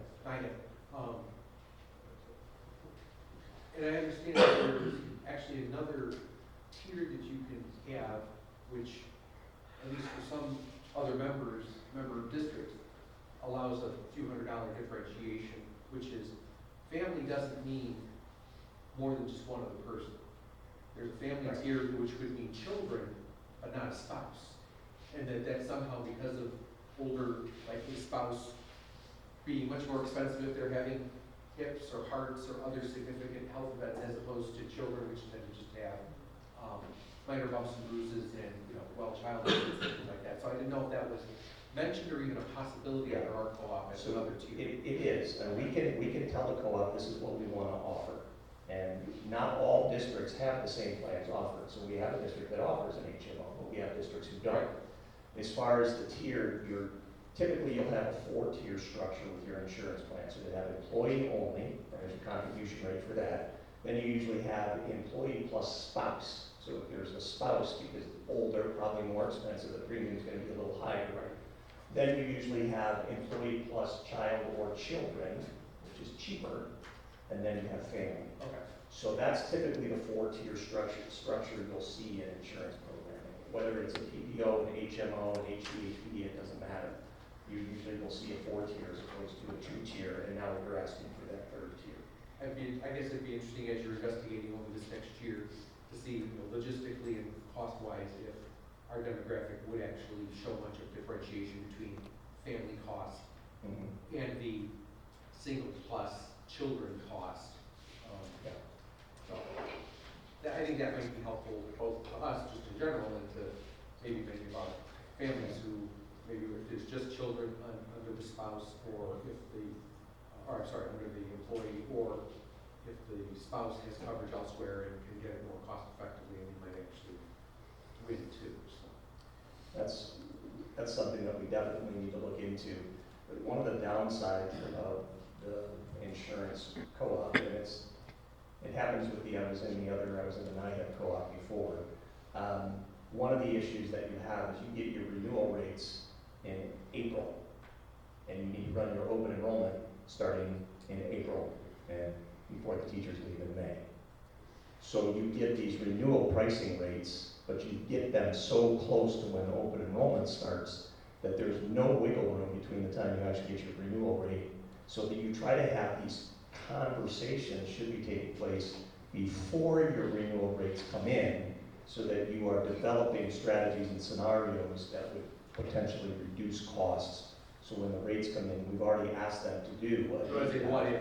Correct. So in the worst case scenario, if we had to look ahead of time without knowing. I guess it's unfortunate that you're under that much of a gun that you have to do a lot of work to theoretically not act on it because you don't know if you're going to need to, as opposed to getting it in February and having a couple of months to do the legwork and investigate and get ready for open enrollment. If the broker knows we want to make plan changes, we can go and say, this is what we're looking for you to price out for us. Take it to market, figure out what you can get for us. And they come back and they say, we can offer this, this, this, this, and this at these rates. And then the insurance committee can say, okay, we're interested in adding these options that give our employees more of a buffet, if you will, of tiered benefit options for insurance. Then when the insurance committee comes back and gives a recommendation, we want more plan options, we want this, we want that. The board then has the option to say, yes, because that will help bring down your costs and help bring down our costs, and it provides a greater range of benefit choices. Blake has said, if it's just him and he's young and he's healthy, why not take that high deductible health plan? Keeps my rates low. I almost never go to the doctor. My out-of-pocket expense might be a little bit more, but that's okay. It's going to be less than what those premiums are going to cost me over the course of the year. So a lot of it is educating our people, but we need to have the options about which to educate them, and currently we don't have those options. Thank you. Yeah, I think this next year will be very important to build the set of options that, allow things to be more affordable for the district and for the staff who are interested. It's an unfortunate set of events this year, but I think one of the positives is it has opened the door for those conversations, which had not been open before. So, yes, I agree. We need to do something. Is there flexibility within the year for people to change their plan? In the sense, because I know open enrollment, so I guess my concern is I'm thinking open enrollment, you enroll yourself and your spouse, or kids or whatever, right? Your open enrollment may not align with your partner's open enrollment, right? So then their period might be, like mine is, I think November to December, and the new plan year kicks in January or whatever, right? So I'm thinking, well, if you carried your spouse on there starting next school year, you've got 4 months before their open enrollment. So is that a situation where they would be able to then remove that person off of their insurance rather than having to be double insured? Because the enrollments are not going to align. It's going to depend on how the broker is going to view a life-altering event. So there are brokers that will say, absolutely. If they have the option for a different insurance program now because it wasn't available to them before, that could be considered a life-altering event. Just like birth of a child, a divorce, a death, all of those things, those are life-altering events.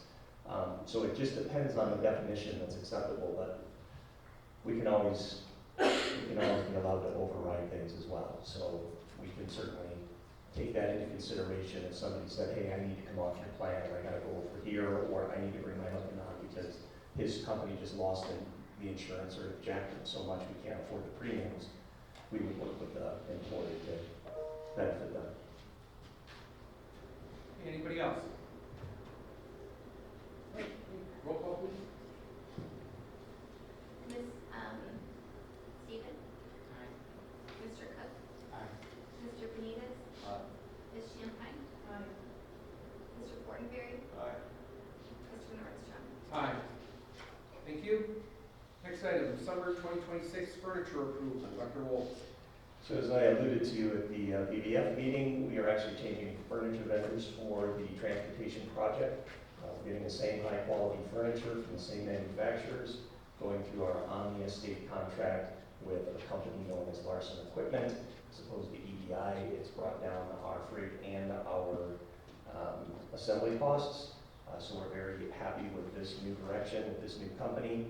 Total cost for the furniture for the summer redesign of the transportation center is $56,912.87. That's everything. It's all of our desks, our file cabinets, our furniture, our cabinetry, everything. It's all there.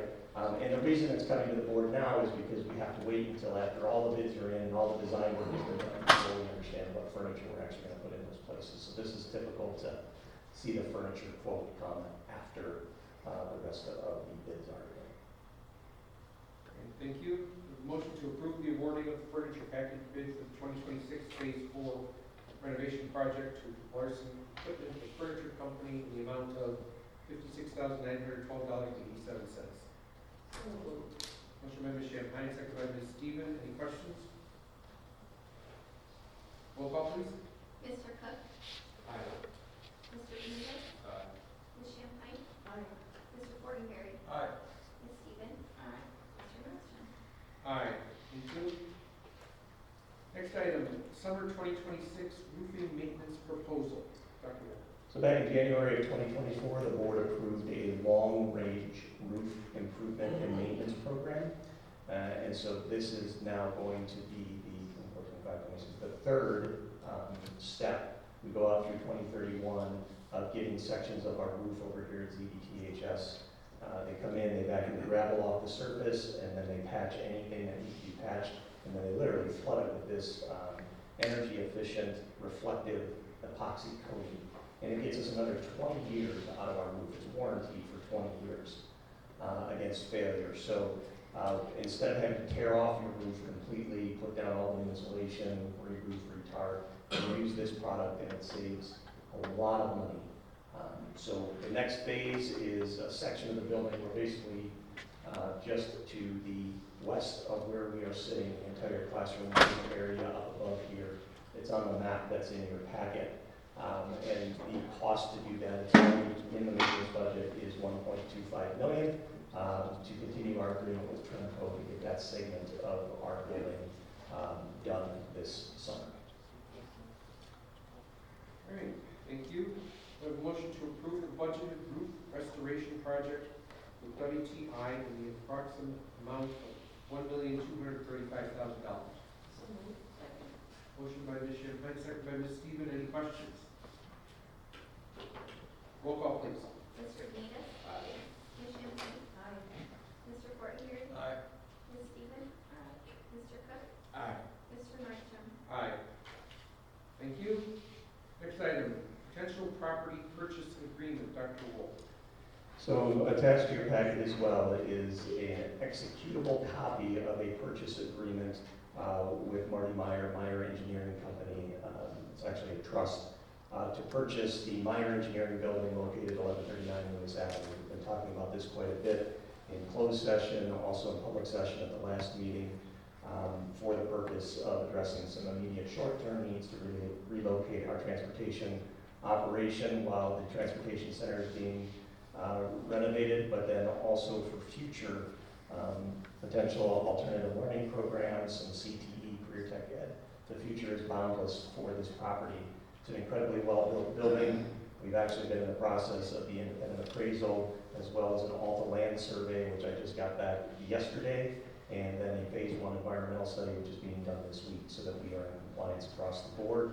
The purchase agreement does not mean you have to buy it. If there are things that are found, there are safety valves in it, but it is an intent to purchase, barring unforeseen circumstances, this property for the district use. And it does sit in the village of Wingford Harbor as opposed to the city of Zion, which has actually been very beneficial for us in terms of what would be needed for us to occupy the building. It's not nearly what the city of Zion had when we were looking at the property right across the street. I will also add that our mechanics are relocated to the Winthrop Harbor Public Works Department. That has gone incredibly well. They're about halfway there, so they're splitting their time right now, but we'll get everything else moved for that lease agreement opportunity. But this is a fantastic opportunity for the district to really expand some of its programming and also meet some initial needs for the relocation of our transportation book. Thank you. We have a motion to approve the purchase agreement of the presented property located at 1139 Lewis Avenue, Winthrop Harbor, Illinois, with an established purchase price of $1.2 million. Second. Motion by Mr. Benitez, second by Ms. Champagne. Any questions? I should add, we have a walkthrough scheduled for this Friday morning at 9 o'clock, and we will go through the entire facility with Wold and Camozzi. Dr. Rodriguez will be there, Josh will be there. We'll look at anything that might need to be improved or done, plus any equipment we may want to, purchase alongside the building of the property. So, forgot to mention that. Sorry. Thank you. Roll call. Ms. Champagne? Aye. Mr. Fortenberry? Aye. Ms. Stephen? Aye. Mr. Cook? Aye. Mr. Benitez? Aye. Mr. Nordstrom? Aye. Thank you. Next item, Aramark Food Service Contract Renewal. Dr. Wolf. So, Aramark, our food service provider, their contract needs to be renewed every year, and it needs to be filed with the State Board of Education with the Child Nutrition Program. We just got the renewal between the BBF and the board meeting, so it was on the BBF meeting as a placeholder.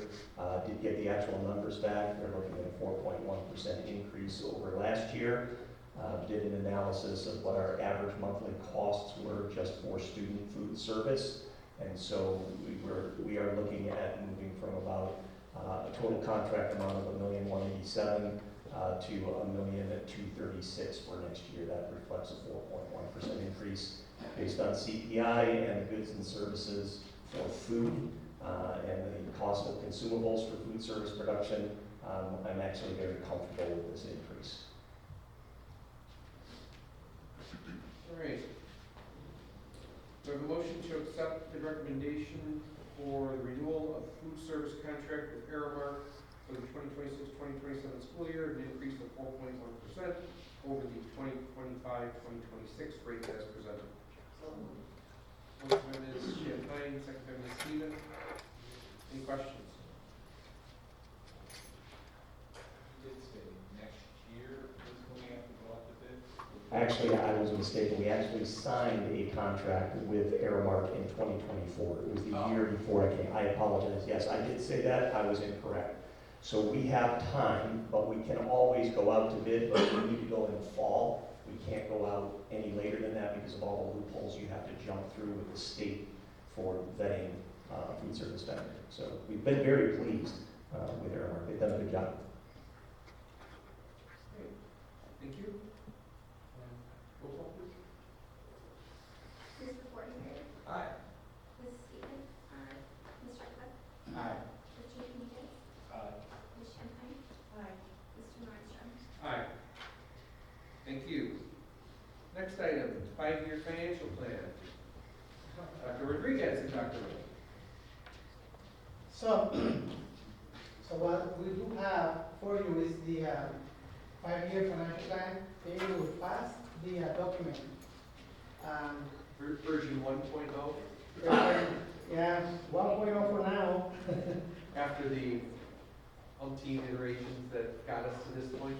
Yeah, maybe 37 now.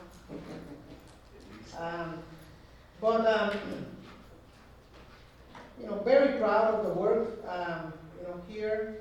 And this is something that we would like to again make publicly available in our website. And revise every year so that we have a version 1.0, 2.0, and make changes accordingly based on our financial situation. So I think to make the plan easy to understand, I mean, of course, the first page you have an executive summary with the CSBO superintendent and BBF committee with President Nordstrom and Kathleen Champagne, and a message that we are putting out there relative to the financial plan. So, and then after that, when you go to page 2, is when you start to see the meat and potatoes and where are we going with this. So there's 3 parts. Part number 1 is about financial sustainability for the district.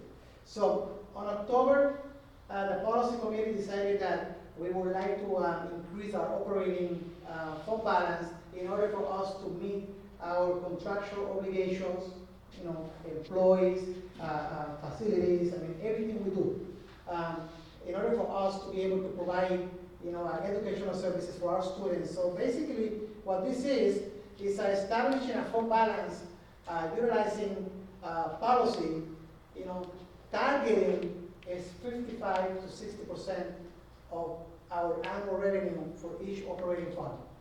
It used to be 30 to 40, so that was a positive change. It will also help our goal rating. It will also help our investment strategy because now we have ability to invest for 12, 20, 18 months. So that's what number 1 is all about. And it comes with a model that Dr. Ward put together with our financial advisors, where we do have a 20 million bond sale. So this graphic is very important. So we have shown this to you several times. And what it shows is that in the next 5 years, if we stay firm, if the preliminary projections hold true, we will have a balanced budget that is above the 55 to 60%. So that's what you see here. Of course, you can project what's going to happen in year 4, 5, not even in year 3. So we do have to keep an eye on on state politics, federal politics, allocation of dollars, local politics. So, but this is, an intelligent piece of, our projections based on what we see. Number two is, funding for the facilities master plan. So number one, is your educational commitment contracts. Two, funding for your facilities master plan. So here we're allocating approximately $26.6 million to FY31 to improve our district infrastructures. As we mentioned before, this plan, you can put a stop, you can accelerate. It is all based on funding availability. So this is what we're proposing for now. So we start with 26 million, and if we do spend 7 to 9 million, this is how it will look like. So, so I want you to look for a minute into 27, 28, for example, and it says 18 and 6 to 9. That might be 4, that might be 11. So again, we will decide that we will make edits to the financial plan. So it won't look like that. That's just paper budgets. So we do have a flexibility, and if funding is an issue, you can put a stop. Or if funding becomes available, you can accelerate.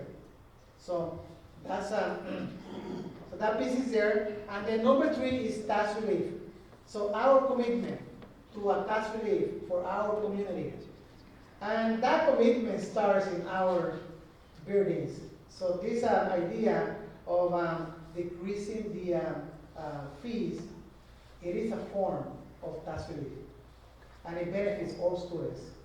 So we're proud that we're doing that. And at the same time, we're also leveraging the CJA grant, $2.5 million, and that's our base, to ensure that we have tax relief for our community. Now, year 2, 3, 4, 5, there is opportunity to do more. But that all depends on your decision, and that all depends on protecting our base. That all depends on extra funding that comes our way. So there's good possibilities about that. So I do see a bright future, and I do see a significant amount of dollars allocated into this tax relief. But we just have to take it year by year. So, but that is the proposed tax relief strategy, that we have.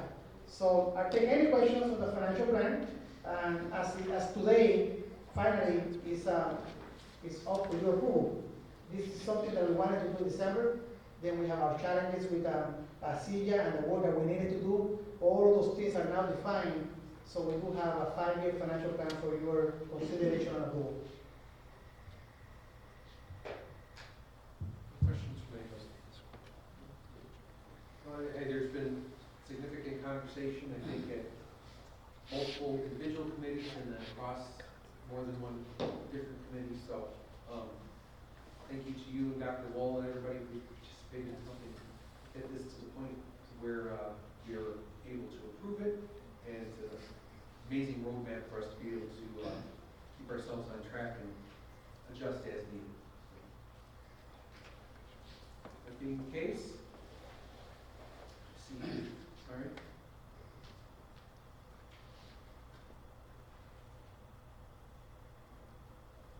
So do I have a motion to accept and approve the 5-year financial plan as presented? Motion by Mr. Benitez, second by Ms. Champagne. Any questions? Hearing none, roll call please. Mr. Fortenberry. Aye. Ms. Stevens. Aye. Mr. Cook. Aye. Mr. Benitez. Aye. Ms. Champagne. Aye. Mr. Nordstrom. Aye. Thank you. Next item, FY27 budget and staffing recommendations. Dr. Rodriguez.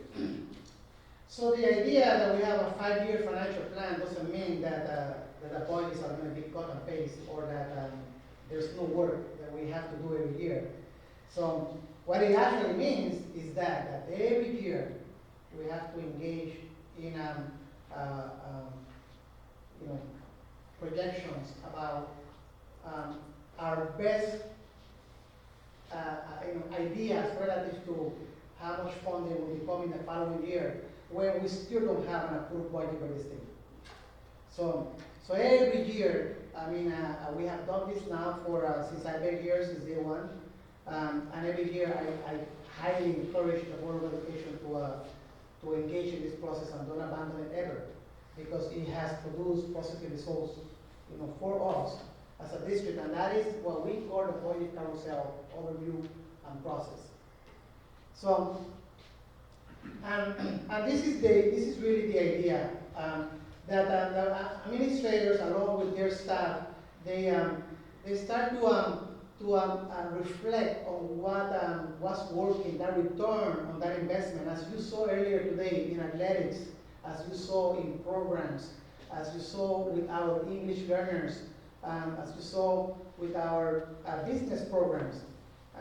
So a lot of those programs, and some of them were new, from athletics to academics, there were some new programs that have produced a positive result. And a lot of those ideas began during this budget carousel process. So a lot of the growth, every office, shows growth, and it is because we engage. We're not able to address everything, but we can address a couple things and show a return. So basically this year, I'm going to start with the Any-Mind. So we have allocated, and for next year's budget, 59% to student support and personnel salaries, 14% for academic programming, athletics, 10%, facilities and equipment, about 13%. So and I will explain those percentages, really, really fast in the next couple of slides and show you the process. So you start, we started this year with the idea and the fact that last year we started this process with $601,000. So last year, that's what we approved, around $600,000. So this year, we decided, and when we met back in October and we had these conversations, we need to spend less than $600,000 for the following year. Because we do understand that there are some challenges with enrollment, there are some challenges with the federal government, so it has to be less than $600,000. So that's what was in mind. Because remember, this happened in October. The governor didn't release his messages about the state budget until, I think it was February. So we started this process early. So FY27, on November 24, was the first time that I provided feedback to administrators based on the meetings that we had before Thanksgiving. And at that time, it was about ideas, big picture. Every year, the first meetings were produced huge expenditures, and that is great. Because again, what matters is the ideas, not the expenditures. So we want to hear the ideas. So you can't abandon that part. You have to listen to your staff and listen to those ideas. So basically, October 12, when we put everything together, our budget carousel was at $1.1 million, almost 1.2. So that's round one. So we have to be below 600,000. Our administrators are coming in with 1.1, almost 1.2. So a couple weeks after, it increases to 1.2. Some of those increases was probably you. Some of those increases was probably you talking to me. So who knows, but it increased. So to $1.3 million.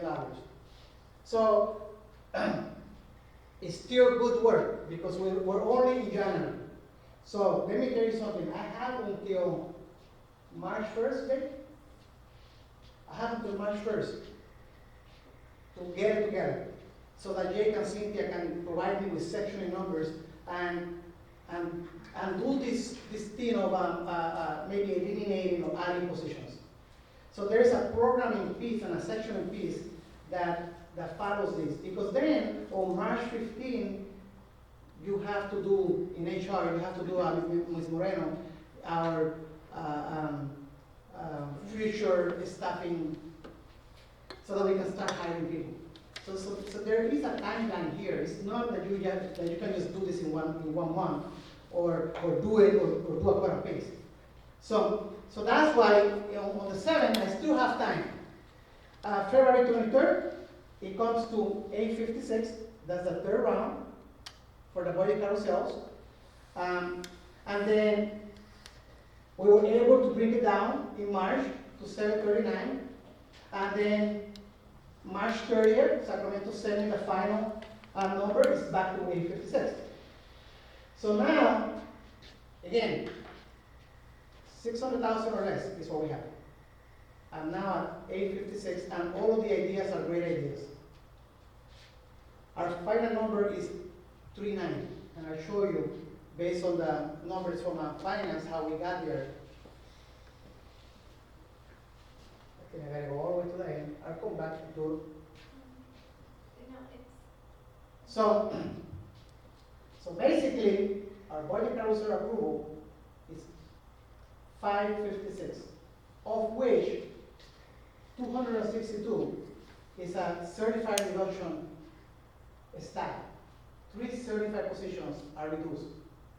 Again, I mentioned to you a couple minutes ago that at some point before March 1st, Jake and Cynthia will have to provide me with numbers, and I might need 5 positions, 7 positions, 3 positions. Typically, I do mention to them, I do need 3 positions, 4 positions, based on whatever it is that I have in front of me. What I have in front of me is 856. So of course I need to make some reductions. So those reductions took place. And then, Office of Finance, Sacramento, will take the FY26, this year's budget, and determine which items can we pay with this year's budget. And she came up with 203. We spoke about that, it got approved. Our final number is 390. So that's how the process works. So it's something that begins in October, November, and then there are multiple meetings with administrators, one-on-one, group, and multiple letters that are sent to them, in the form of memos, at least 2 or 3 for each administrator, about the rationale, and all looking at the return on the investment and how do we move the strategic plan forward. So that's where we're at right now, 390. And then I will show you really quick how we decided to allocate those dollars and those changes. So in the left, you see the proposed budget changes. So what we're proposing is that we add a school support specialist as a new position. So why do we want to do that? I will tell you why exactly with data, why we want to do that. We need a focus on parents and the parental piece. Because in our report card, when it comes to our 5 essentials, you do see that the participation of parents is weak. It's black and white for me, it's weak, it's not good. So we need to increase that. So that position for this building is to ensure that we have somebody that will engage with parents. I do need better work in the parent engagement and student engagement. It's not at the standard of excellence. So this data and this survey is very important. As a matter of fact, this year is used as part of the report card.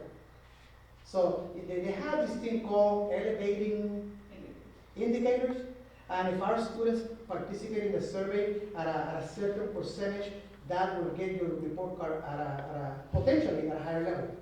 So, and this year, CBE has about 96% of the students, taking the survey, which in many high schools is very, very low. And this school with over 1,800 students at about 93%. So those numbers are completely remarkable. So again, for the parents, I do need something, and that's why that position of a school support specialist, so that we can address that and increase this idea of parental engagement, community engagement. Somebody that is specifically working on that. In many places, they call it very important. So it's pretty much somebody that is going to work with our principals. This position will report to the principal. And it is a new position here. We have that position as CBE is. We're also proposing this new SRO, and this has been popular. To be honest with you, it has been a popular idea based on the work that we have done this year and the results. Mr. Hernandez will talk to us a little bit about, the next 3 slides about this rationale of why an SRO, why another one, and then we'll just go from there. So good.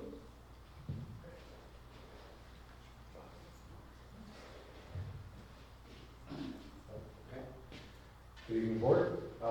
We just have a few slides of some of the highlights of the SRO and some of the reasons why he has been beneficial to the district. For consistency, coverage, and safety, having an SRO here it ensures that we have that law enforcement presence regularly. It's the same person. It also reduces the amount of time that we have when we're calling for the police. There's a lot of incidents that happen.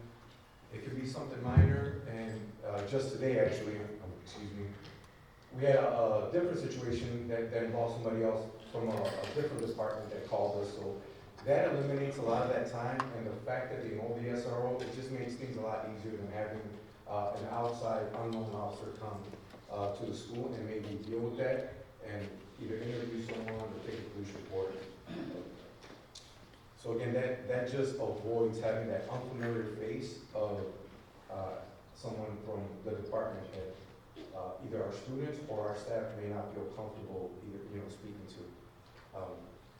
Building and maintaining those constant relationships with our staff and our students, and also it definitely helps with our after-school events. And I'll show you some pictures here. You'll see him. And let's see if it works here.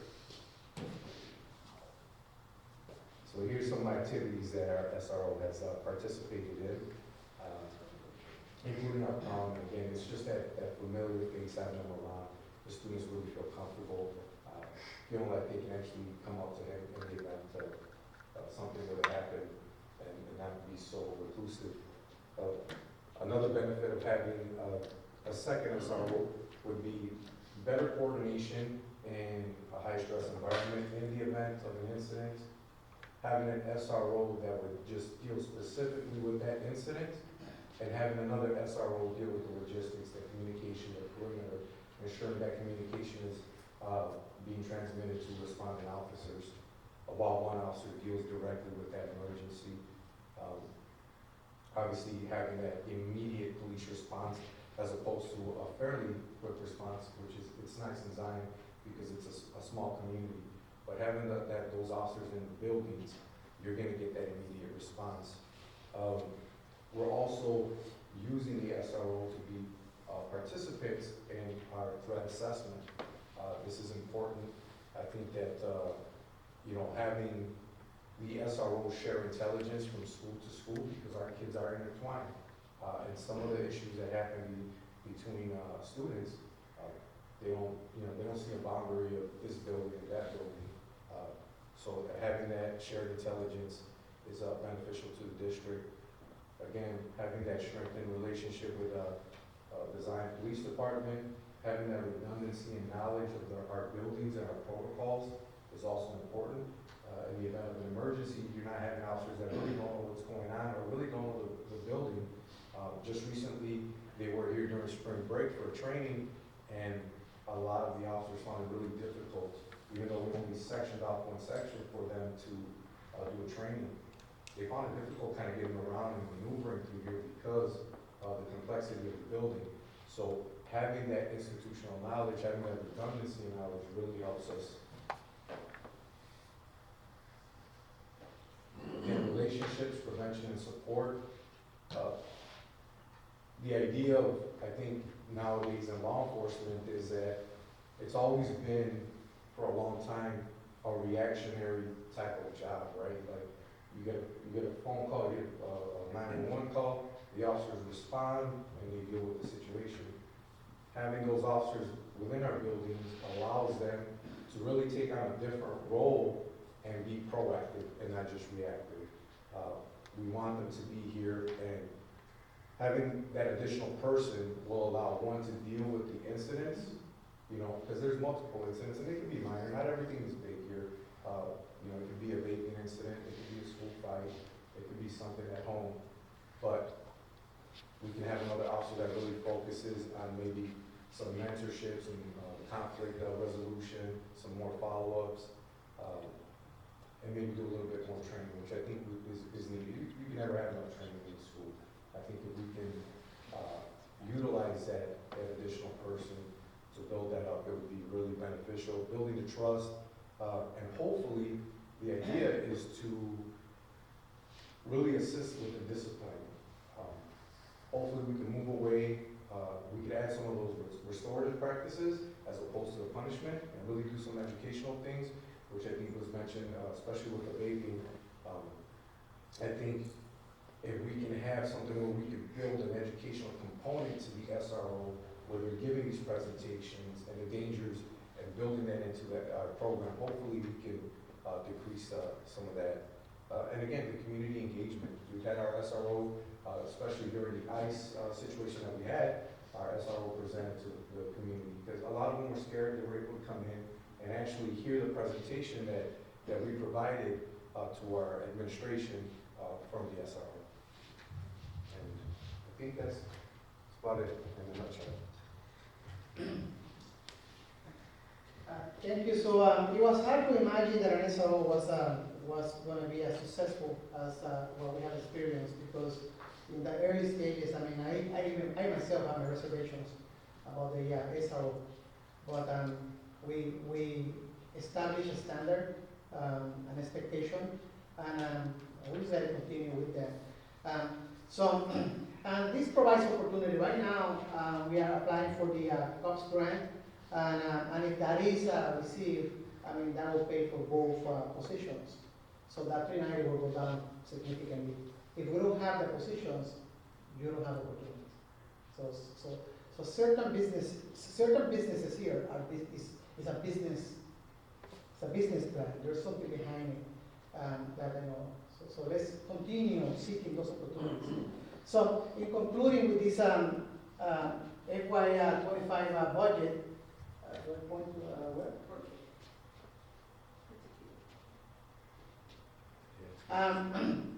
we have an instructional aid for CVEs to assist with tutoring, multi-levels of support for our students.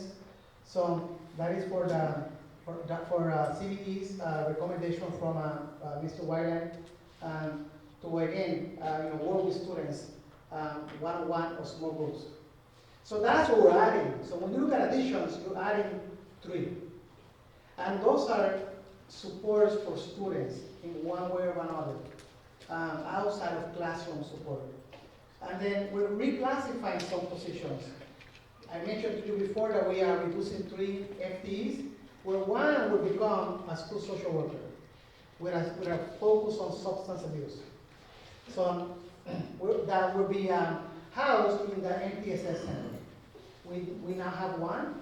We are experiencing very, very good results with the regular education social worker. We would like to add another one. So it's needed. I mean, the scope of students is really, really large for our social worker. And a data systems and compliance manager. So that's another position. So those are reclassifications, again, taking those FTEs and changing them into another position of certified staff. And then the next piece is the other position, making it 2 instructional aides. So that's 2 FTEs. But what happens with that? So that's because it's something, you look at 2 FTEs, but what for? Simply to ensure that our teachers in study hall were able to bring some of those teachers so that they can work with our students in small groups, and an instructional aide can take care of the supervision piece of the study hall. So you're taking talent So this was an incredible, great idea that is cost effective, for the district. So that's why those two instructional aids, they will work with teachers in Story Hall, and it allows us to work with one of the Story Hall teachers so that we can add more supports to our MTSS program. So I'm very, very proud of that, and the union and the administration for thinking about students this way. Because it's really looking at our resources and how do we best use the talent and the expertise and the skills of our staff. I could have hired the two instructional aides so that they can do the type of work with our students. It's not the same. The skill set, the level of education, the expertise, content area, our teachers have.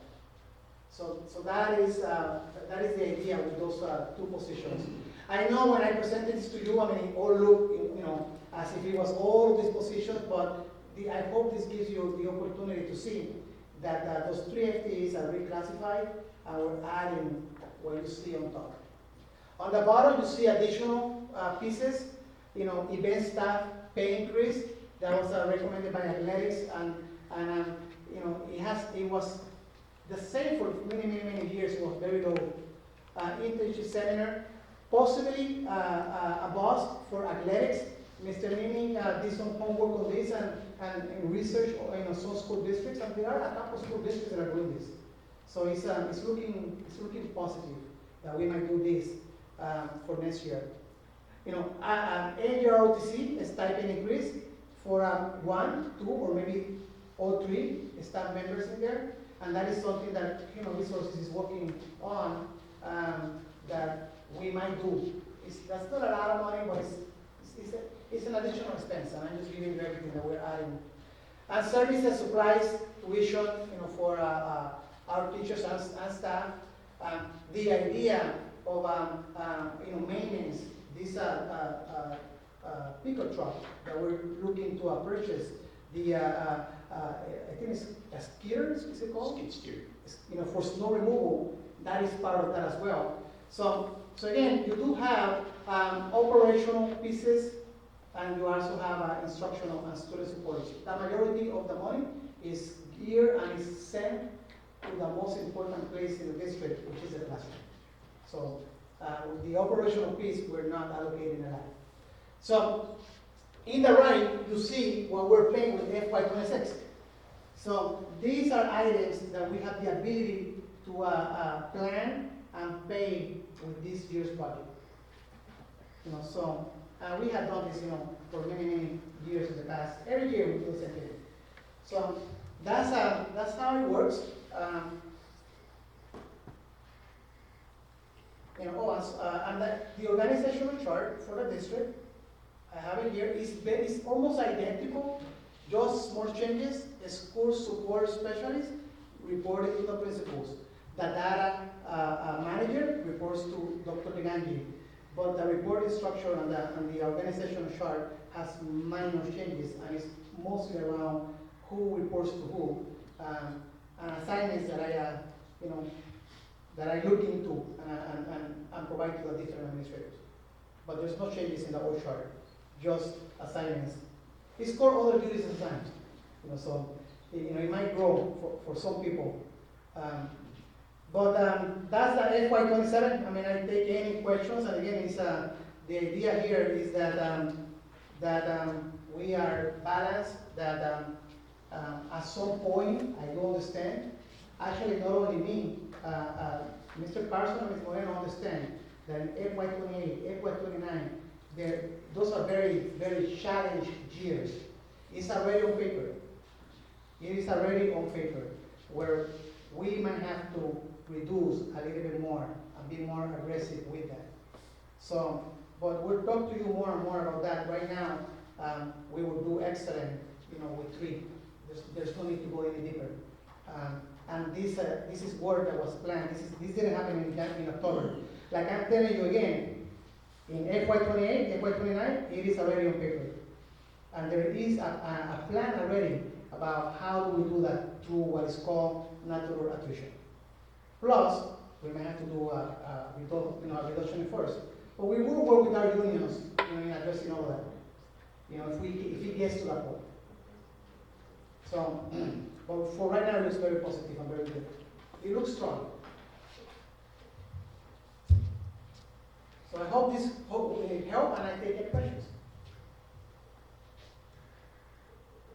Let me, motion first.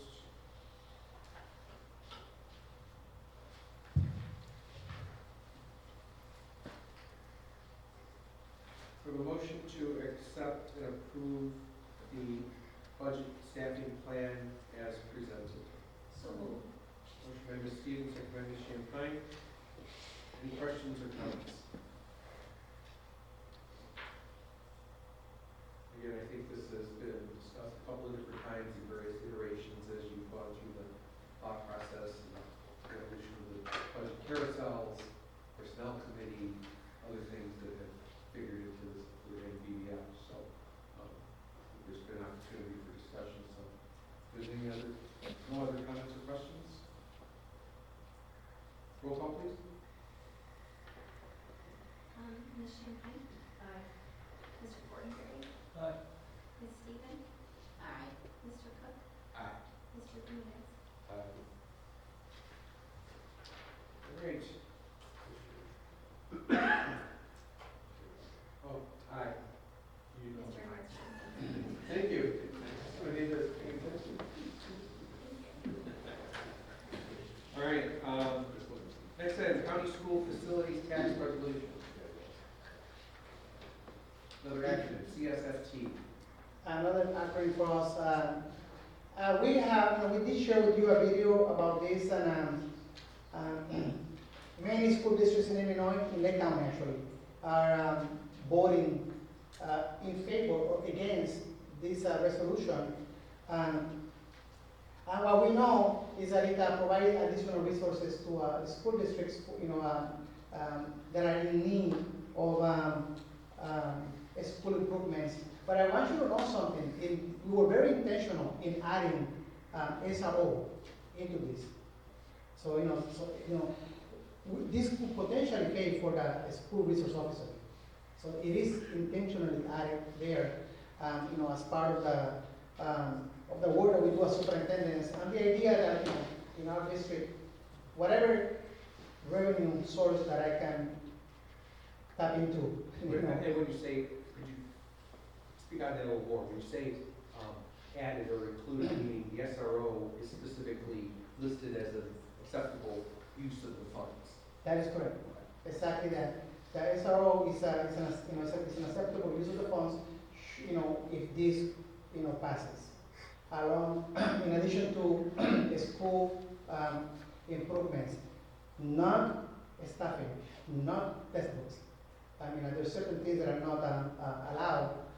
But as you know, once you do have the funds, if you do need to move money around, it does offer flexibility.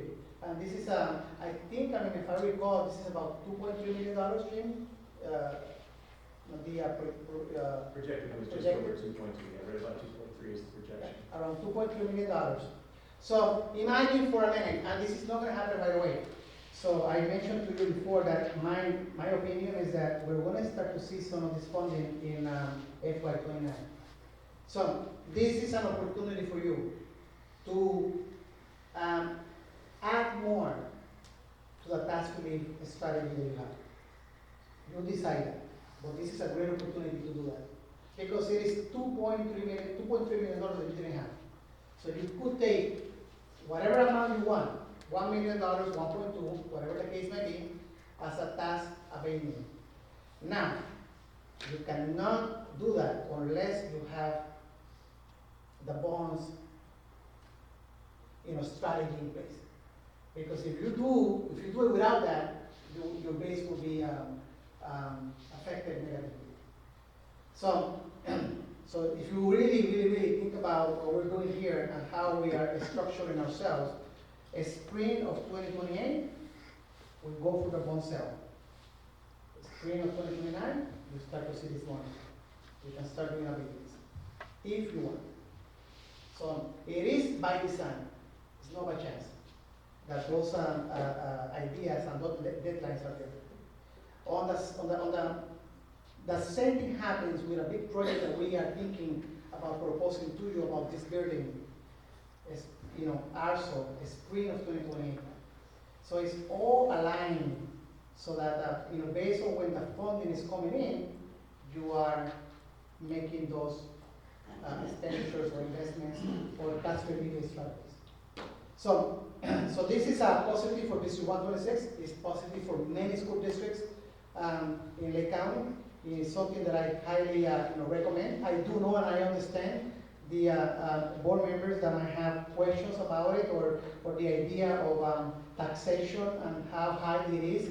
That is also understood. But it's for your consideration. If you do go with path 1, which is decline action, then we send it to the RE indicating that you didn't want to move forward. If it's path 2, approve the ballot placement, then it simply says that this resolution authorizes the RE to put it on the ballot and do the campaign and do everything they have to do in order to get this approved. So that's how it works.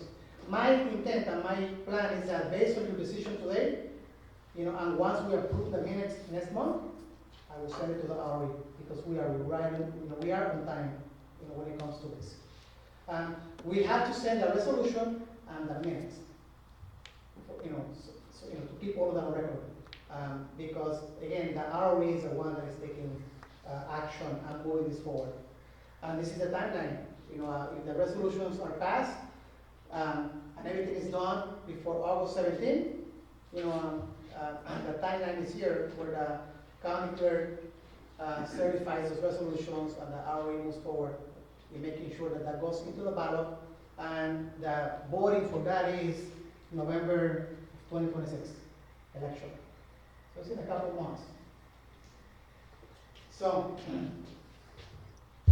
that's the idea with our corporate, county tax.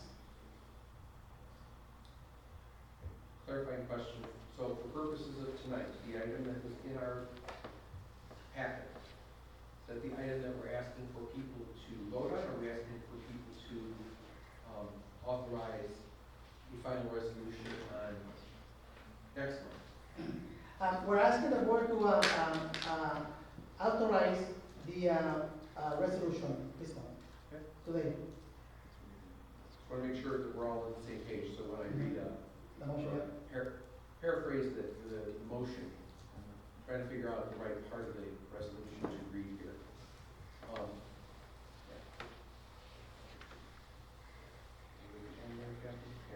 There it is. So, I'm going to read part of the earlier part of the document that's on page 1 of 6. As the President announced, the Board of Education will consider the adoption of a resolution directing the regional superintendent of schools for the County of Lake to certify to the county clerk of said county the question of imposing a retailer's occupation tax and a service occupation tax at a rate of 1%, provide revenue to be used exclusively for school facility purposes, school resource officers, and mental health professionals for submission to the electors as of said county at the general election to be held on the 3rd day of November of 2026. So, that being said, and I will ask for the motion and second, and then if there's further conversation before we vote, please ask any questions. So, we have a motion to direct make sure I read this correctly.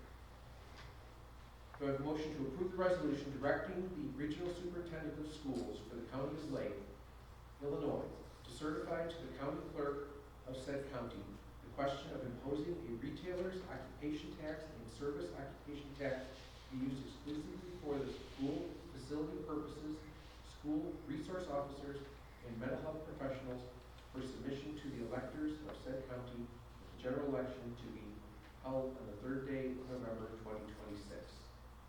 So moved. Motion from Ms. Champagne, second. Second by Mr. Fortenberry. Any questions or comments?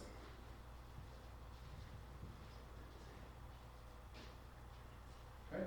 Wait, can I make a clarification? This is just to send this to our lead for the ballot, effectively. That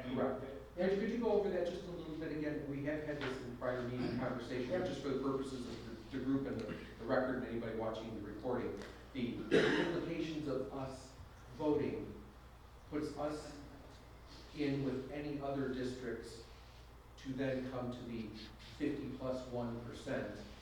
of the students represented by those school boards to get this on the ballot. That is correct. Okay. That is correct. So we do have school districts. I will use Waukegan as an example with a lot of students, which is very important because it's based on the enrollment and participating students. And once we achieve, with the 51 superintendents, there's more than 51%, 50 actually the number, or 51 or more, then it could go in the ballot. If we don't have that, it will fail. It doesn't go in the ballot. The regional superintendent is the one that pushes that and making sure that it goes in the ballot. But then, and also the regional superintendent is a fiscal agent. So the money goes to the regional office, and then they will send, they will distribute the dollars to the different school districts. Once we get there in 2020. Yeah, and then it will be faster, like it's just coming directly per student to every school district. There's nothing, there's no layers of administration that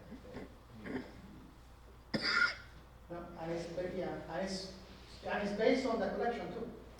How much is collected will be distributed. But So you're asking basically it's straight math. Yeah, right. What's taken in gets allocated based on the enrollment. Yes. Yeah. It opens possibilities, especially as you see, we specifically added SRO and mental health, and in addition to buildings, because the needs for social emotional learning are so high, and the funding is not always there. So I don't anticipate adding more, but I'll at least cover what we have in the future. Any other questions? Roll call, please. Mr. Cook? Aye. Mr. Benitez? Ms. Champagne? Mr. Fortenberry? Aye. Ms. Stevens? Mr. Nordstrom? Aye. Thank you. Interesting to see how this develops over the next couple of months and what feedback we get from other districts. All right. Thank you, everybody. Last item I see under new business is the service agreement. So I will be joined by Dr. Proverchak and Dr. Bridge about this great opportunity for our students. And there's two components, number one and number two. Number one is a student workforce initiative, or Teens Media, and Dr. Proverchak will talk about that briefly, and there's some bullet points about that here. And Dr. Bridge about community collaborations and this idea of signing together. And they will finish the item, and I will sit down. But I will say, thank you and thanks to our legal team, because this was something that came to my office, I think last week, Friday, Dr. Bridge brought it forward, and we worked we worked on it over the weekend. Dr. Parecha has been working on this for a couple weeks, or months. But when I learned about the opportunity and the idea that our students have opportunities for scholarships and that there's this great potential collaboration, what came to mind rapidly was how do we find money to fund it? And let me be very clear, we do have the $5,000, that's not a problem. But we were able to secure this funding from the Regional Office of Education. So as soon as you learn about the idea and you start engaging other ideas, funding opportunities come your way. So Dr. Parechak and Dr. Bridge will talk to us about the partnership and what we're seeking to do. And at the end of the day, after it's all said and done, have an opportunity to say thank you, Superintendent Garner, for this partnership. So, Dr. Bridge. Yeah, so I'm going to advise, as we're talking, that you're looking at this in kind of two separate things, because that's really how this evolved over time. And as Dr. Rodriguez said, I've been working with kind of part one with what we're calling All Things Media, which was brought to our district from some outside folks, particularly True Conglomerate, which is a for-profit business. And as the months kind of ensued and our discussions went on, here is kind of what we came up with, which is a really great example of our school district, a for-profit business, and then also nonprofit outside of our building organizations as well, all coming together. And in the end, creating a great experience, a work-based experience for our kids, with the intent of enhancing their experiences that they've had here in our digital media courses and in our digital media after-school clubs, to give even more and give a really great sense of professional training and what it really means to create, produce, edit, and then put forth a final product done at a very high professional level. That was the goal of True Conglomerate, and that is what we are currently working on after school. This piece was no cost to us as a district. And it was intended by True to give these experiences to kids. And then now it's going to evolve into the summer into some paid internships that many of these same students who have been learning these skills and these trade craft are then going to go to work for True over the summer, completely separate from our organization as a school. So we're in essence turning them over. We just created the space for them to learn and then build a resume and a portfolio. Look, these kids can do this. So now they're not going into a job blind. They actually have skills. And some of those skills are going to be turned into what Dr. Bridge will talk about soon. So it's been a great experience so far. They've been wonderful. And right now, they're working on a final product, which is highlighting 3 of our star graduating seniors from this campus. So hopefully when that's done, you will then see the product and the fruit of their labors as we turn it over. So not only these partnerships, but the Lake County Workforce Development is a non-for-profit in our community too. They're actually going to be paying for some of those stipends. And then there is a future projection next year where the Boys and Girls Club of Lake County may get involved too. So we know a lot of things moving and shaking with this, but right now it's been a great experience. So any questions about that component of it? Yes, ma'am. Yeah, how did you come across True? They came to us. They came to you? They came to us with Sherry Neal, the township supervisor, with this concept and this idea. Took some time to kind of flesh it out and figure out how to make it happen in our district. But right now it's moving and shaking. And it is, right now we've got, most of the kids are Zion Benton High School kids, but there is a young lady from Zion Benton East who's been participating too. So it was open to all. Okay. All right, that was it. Excellent. So Zion Together is a partnership with all of our local entities. It's a collaborative effort with a wonderful group of communications leaders. It's the same group that works on the Zion Quarterly. And they have come in this partnership with True Conglomerate to develop a storytelling campaign, if you will. And the whole idea behind it is that this strategy is going to be a collective work between all of these entities, but also independent. So if there are certain things that we would like to showcase or share or highlight, events, things like that, we will have an opportunity to have videos created or coverage taken to really tell a story. And what originally came together as this need, we saw a need where we needed to shape an accurate, positive picture of the Zion community.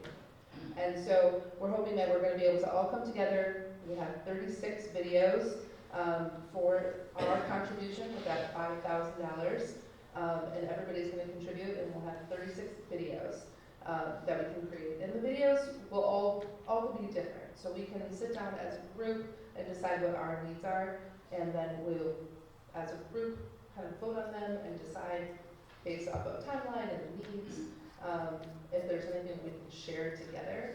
We've noticed that as we started talking about certain things, that a lot of our interests overlap, and that maybe we can kind of share videos as well. So I think it's going to be a really great opportunity for us to change the storytelling of the community. Any questions? Do, Go ahead. So we first started with the idea of a memorandum of understanding between the different entities. What you have here is a service agreement. We haven't had an opportunity to talk, Sherry and I, but is a service agreement only us or are other doing a service agreement? So everyone is going to use our service agreement and kind of fill in their own entity. Yeah, but they're going to be modeling it off of ours.